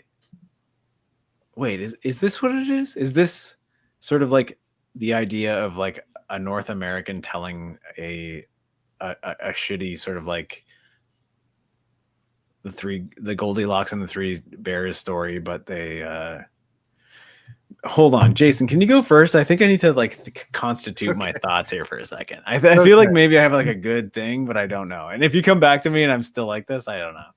All right. Well, you think about that for a second. My Home Alone at all this week was definitely like the third act, like when it becomes like a full-on slasher, like monster in the woods story. I really enjoyed when the horror is dialed up in this movie. It excels. It performs best. Final thoughts wise, it felt like a movie. It was scary. There was great gore. The setting was like really well presented for the story that was being woven. I love horror in the daytime. That's one of my favorite tropes that isn't done often. The only other movie that I can really think that does it well is Midsummer. Just off the top of my head. Maybe I haven't seen enough. There's some decent lore, but you guys have kind of turned me around, especially Michael. I didn't think about it the way that it was presented to me from Michael's point of view, and I really appreciated that. I really wanted to appreciate the indigenous folklore, but it's like devoid of context and depth. So maybe that's a strike against the movie. It is, yeah. And there's a bit of a twist at the end. There's a bit of a cool little like, the move to a new host, and I thought that was fun. And I don't have any real critiques because I was pretty into it from start to finish. But it did have some dragging points where they could have used that wasted motion, as I said earlier, to talk about. And I didn't really know how to articulate it when I first thought about this, when I first was thinking about my final thoughts. But I think it really is, again, what Michael is talking about, where if they had just taken a little bit more care with the fact that the Wendigo is a very integral part to a lot of Aboriginal and Indigenous storytelling, but then they whitewashed the whole thing, I think that is a strike against the movie for sure. I loved this movie, though. That's the thing. I was captivated from start to finish, and it was a breath of fresh air as somebody who's relatively new to the horror genre. It just had so much that I appreciated and loved. It's kind of funny how some people, the reveal of it being a Wendigo, some people obviously were like, nope. And some people were like, yeah, obviously. And mainly Julia was like, yes, of course it's a Wendigo. What else could it possibly be? That's a kind of a strike against. In a rare situation that never happens on this show, I don't think this has ever happened. I initially rated it at a 4 out of 5, but I've bumped it down to a 3.5 out of 5 because of its insensitivity and its lack of care. I also give this movie 1 Indigenous person out of 10. Oh.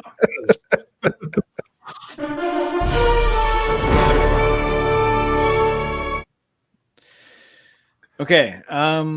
My favorite part of this movie is absolutely when Luke tells his story, when he's flipping through the pages and everybody in the entire room is looking at him and being like, oh, he can't read. And they're like, no, he can read. And then someone else is like, well, let's let him read. And then there's that kid that's right in front of him, right? Looking down at his pages and he's flipping them. There's no words on those. That kid, at least that kid knows that he's just making the story up as he goes. But that kid also knows that, like, don't fuck with Luke, because like maybe Luke might be insane. I think that, like, have you guys ever felt sort of like shit upon by the like your classmates when you were young? Like did you feel that pressure? Yes. I know I did. And I think that this movie kind of like elevates itself to that point for me, where I know what I'm supposed to be looking at is egregious and bad, but then there's this one thing that I kind of like laser beamed through the middle. And the cinematography is amazing. The color correction, great. The music is good. Everything is amazing. I'll say like from the moment that kid is like ding ding ding when he's like hitting the rod on the beams, and like there's a beam in front and it's out of focus and it's moving I'm like, I think this movie's gonna be good just based on this opening shot. If any shot in the rest of the movie looks like this, then I'll be fine. And I was the whole time. When I got to the end, of this conversation, I think that Michael, you sort of like splayed my brain, where I was like talking and it came up, like you came up behind me, and you're like my head, like I'm like, it's still good though, right? And you're like, no, it's not. It's bad. Stop saying it's good. But I don't think that I fully have convinced myself that it's bad. I will say that it's absolutely bad in every way that you have said it's bad, and I will agree with that. I think that is absolutely fair. This movie should have been made by people who can handle this type of lore more delicately or more intricately or more interestingly even. But I think that the movie itself deserves a little bit of recognition as something that, as maybe non-interesting to you as it is interesting. It's cool. It looks cool. It has an interesting story. It tells a story about like a little abused kid, which is still important, even if it's not a little indigenous kid. Maybe it could have been more. My problems also with the punishing of the poor, right? But, absolutely, yeah, for sure. The ignoring of the opening theme of taking what's not yours. But I want to reiterate that I think that production quality wise, right, this movie is a work of art. Beautiful. Well, I agree there too. I also think there is something to be said for the story that is. Oh, there are good parts. I just, like I said, I'm annoyed, sort of very annoyed. All right. If I had to give it a rating, I would give it a Rudolph the Blood-Nosed Reindeer, because that's what I thought it was when I walked in. Okay.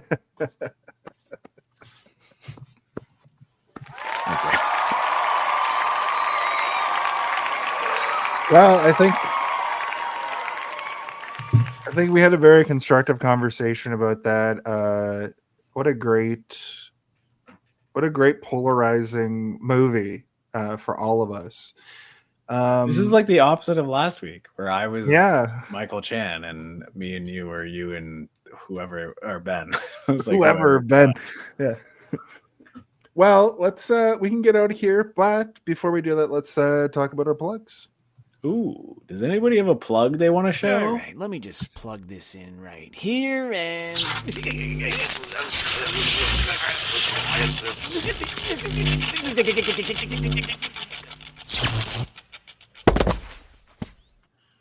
Michael Chantlers. Also, I didn't point it out earlier, but I realized when you did it, I didn't call attention to it, but what a fucking, it's way better than mine. Michael Chantlers is hilarious, but tell us about what you have going on. Like, what do you got to plug? First and foremost, obviously, listen to Heard Noise Must Investigate, part of the United Federation of Podcast Network. Michael, can I come on that? I have to interrupt and ask. Can I be on one day? Yeah, when I finally get around. So when I started the podcast, I asked a whole bunch of people to be on, and I still haven't had a single guest yet. Well, you never asked me. I'll be on. Yes, please come on when I finally get around to it. My thing is, kind of come as a package duo, so I'd also like to. No. I don't want Jason on. If I'm going to be on, Jason, I will have everybody from the UFP on eventually. The reality is this: I didn't expect myself when I started this. I know my target when I started my podcast, which is a horror podcast that does talks about horror, reviews, not just about movies and TV, but all sorts of things. Like at one point I talk about a horror Polly Pocket. But the thing is, my show originally was targeted at 30 to 45 minutes, and now I am basically 20 minutes and under. And that has worked very well for me. I have the shortest podcast, but also the most easily digestible podcast on the network for anybody looking for something short and sweet, which is why I'm going to have to figure out, and why actually I have been hesitating to bring guests on just yet, because I need to figure out how to keep it within, say, under 25 minutes if I have someone else. I just don't know how to do that yet, so I'm working on it. But I think if you're a fan of horror, and don't want to listen to my voice for 3.5 hours, what are you talking about? All right, how about this, Michael? What if I just tell a story? Like, it'll be like me just telling a story for 22 minutes. Oh my god! Like those are like, and then they heard the drip, drip, drip, and then the dog. I already have an episode coming up that I'm planning right now to bring on a guest. Basically, it's favorite horror episode in Star Trek. And that's it, right? Like, I give one favorite horror episode in Star Trek. Oh my god! Right? That's such a good question. Yeah.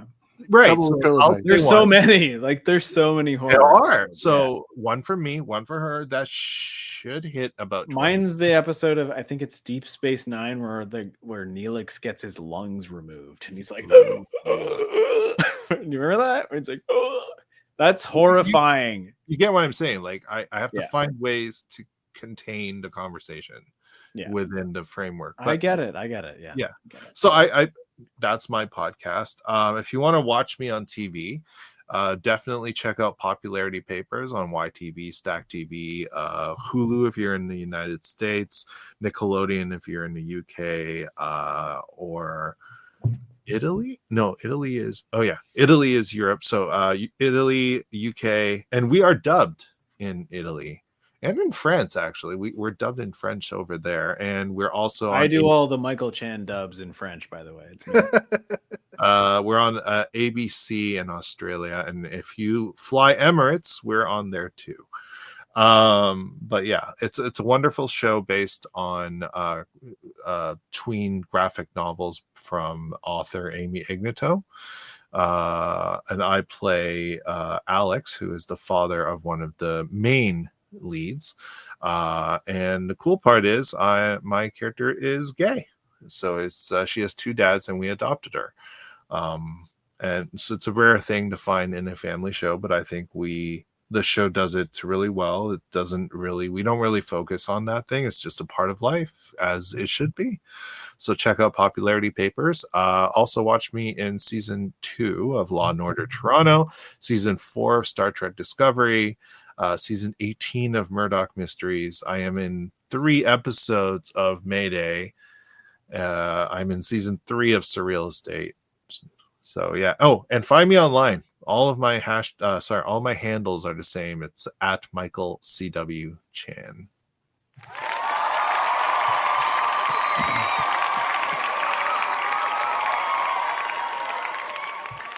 Thank you for your time, Michael. He's got the next biggest body time. count of ever being on TV and film, I think, of all the people we've ever had on.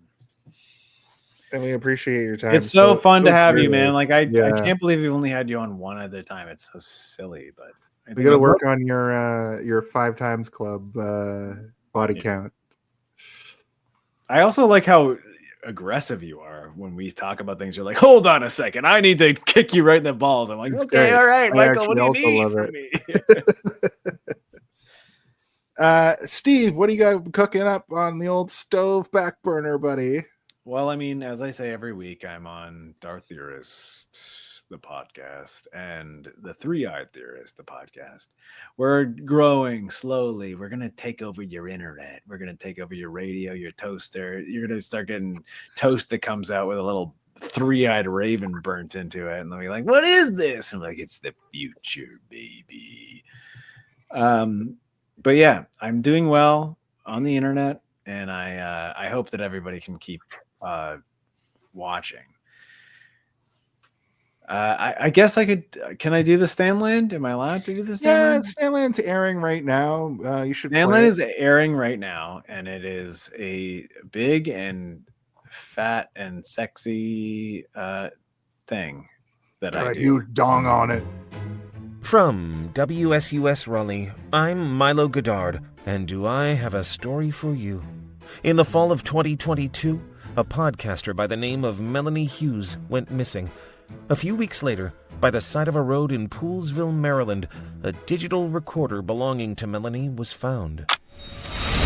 The wardrobe is a portal? Yeah, though technically the portal was there first. Mom built an IKEA wardrobe around it. It's the Florida Flula model.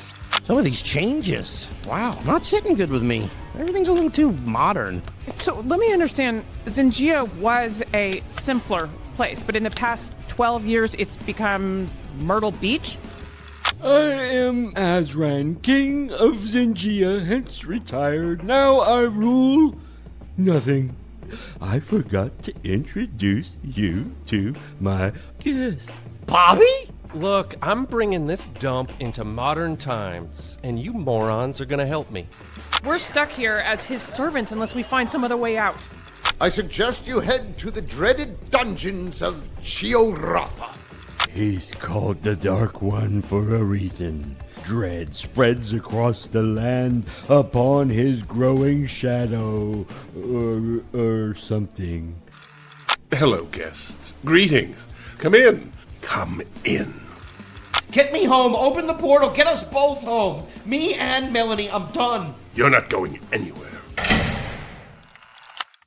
Stanland is a 5-part audio fiction series featuring Bobby Moynihan, Ray Seahorn, Steve Little, Tim Sharp, John Hamm, John Waters, and more. You're not going to want to miss Stanland. Available this summer on the Sonar Network and wherever you get your podcasts. Subscribe now. Episode 2, I'm in. Episode 3 just dropped this week. In episode 4, apparently I'm in as well, which is good. Amazing. That's incredible. Well, thank you, Steve. I'd like to tell everybody about this podcast. It's called Hey, Did You See This One? You're watching it right now. You can find us each and every week right here on YouTube, Facebook, and Twitch at 8 p.m. every Thursday. I know it's Wednesday. However, this week we did it a little different. But you can also find this podcast in video on demand form right after the show airs. The audio version goes up over the following weekend. The video version goes up over the following weekend. And we have lots of YouTube shorts that I've created. Yep, created them just like Jason created them by himself. Mom and with Pop. his own fists, I think. No, I didn't. I used a service for that, but that's okay. They do very well. However, I'd also like to tell everybody about the fact that I am the announcer. I'm the voice of Super Kick Wrestling here in Toronto. We have a show coming up next Friday, a week from 2 days from now, on the 22nd, here at the Great Hall, right here in Toronto, where you know what I do? I say the names of the wrestlers louder than anybody could ever conceive. So I'll say things like the following. One time I contest. conceived it and I tried, and then I heard him do it, and I was like, I couldn't even have conceived that shit in my own head. And I say things like the following contest. I say things like the one fall. I say things like from Mobile, Alabama. One time I heard him say, "Who took my pants?" And he was wearing no pants, and I was like, "What is he doing up there?" But he was wearing was it other like? wrestling pants underneath, and I was like, "This is amazing." Introducing Fresh Phil. I did get to introduce Fresh Phil. I got to introduce a whole swath of YTV people. The Paul, Oh my I think God. his name is Michael and Chan. also This the- is gonna sound racist, but what if we put you up against remember Phil, PJ Phil? What if you and Phil had to like fight each other in the arena? I would totally take him on in a wrestling match. Yeah. And just so you know, we have the same agent. So What? Really? Oh my God. We know each other. Okay. So I will happily learn some wrestling moves so that Phil can beat me. So that you can have to kick your ass. Yeah, so you can do the job to PJ Fresh Phil. I will job. I will paint like little marks on your head. You know, he has like all the rings. Yeah. Like he punches you in the head and you come out. Look, You have all, like, he all was the my rings hero growing up. I would gladly do the job for him. Awesome. So yeah, how old is he now? Probably like much older than all of us. He's right? over 50. Yeah. Yeah. He doesn't look it, but he's kind of a weird guy he's too. in great shape. So yeah. Listen, here's the thing. We also have a whole line of t-shirts that Steve Waters has very humbly drawn. That's me. I did that. I did these. You can get the Grimoire Familiar Killers. Ooh. You can get, Killade. You can get Twinkerbell. Oh, yeah. Zardos. Corporal Tunnel, which we put up for 500 subscribers on YouTube very recently. You can get that on a t-shirt. The Howie Mandel Effect, huge hit with the kids. And coming soon, the Eldritch Millennial. You're going to be able to get this on a shirt, complete with a signature. So look out for that. I have look how cool my signature looks in that color there. So it's awesome. Is that a cool signature? I thought I made like great. a cool signature. It's very good, and this was conceived of very recently. So yeah, it's truth to action. Also, here's a picture of whatever this is. I also that's not a picture I've drawn, but that's a picture that I evoke in my mind every night before I go to bed. Yeah, it's what I use, if you know what I mean. I'm like, if I wanted to fuck a robo butt, what kind of robo butt would I fuck? Robo Chris Murphy. Oh shit. Alex Murphy. What a call. What a callback. Steve, I'm gonna need your help for why can't I scroll down? Hey, talk amongst yourself for 1 sec. So Chris Murphy was I think Alex Murphy's child. Is that Chris Murphy? Have you seen the RoboCop video game? I played it. Yeah, I love it. I like good? it a lot. Yeah, I like that you can give tickets out. Like you'll be like, this needs to be solidified. You can also like if you see a car that's parked slightly askew, you could give a hard ticket, or you could be like, I'll give them a warning, and you can like, write a note on the hood instead. But there is one question that needs to be asked each and every week. Michael, I think it's the name of our show. What I think you need to ask this question for us right now. Hey, did you see this one?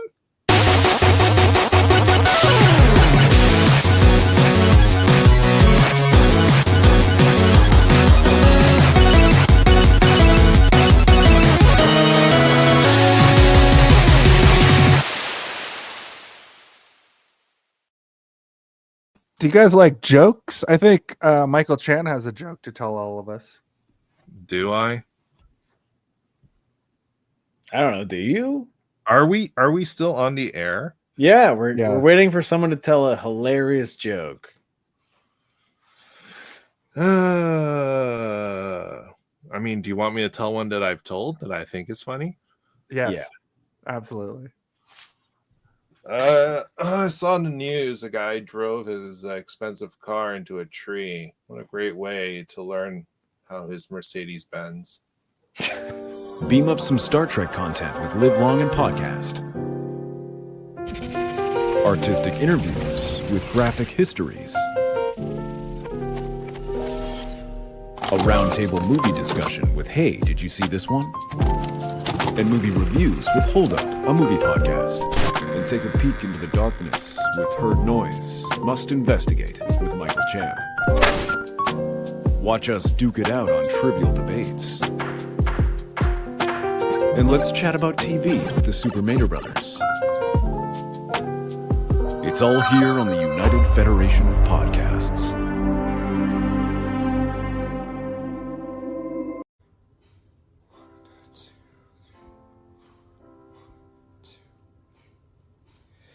That's true.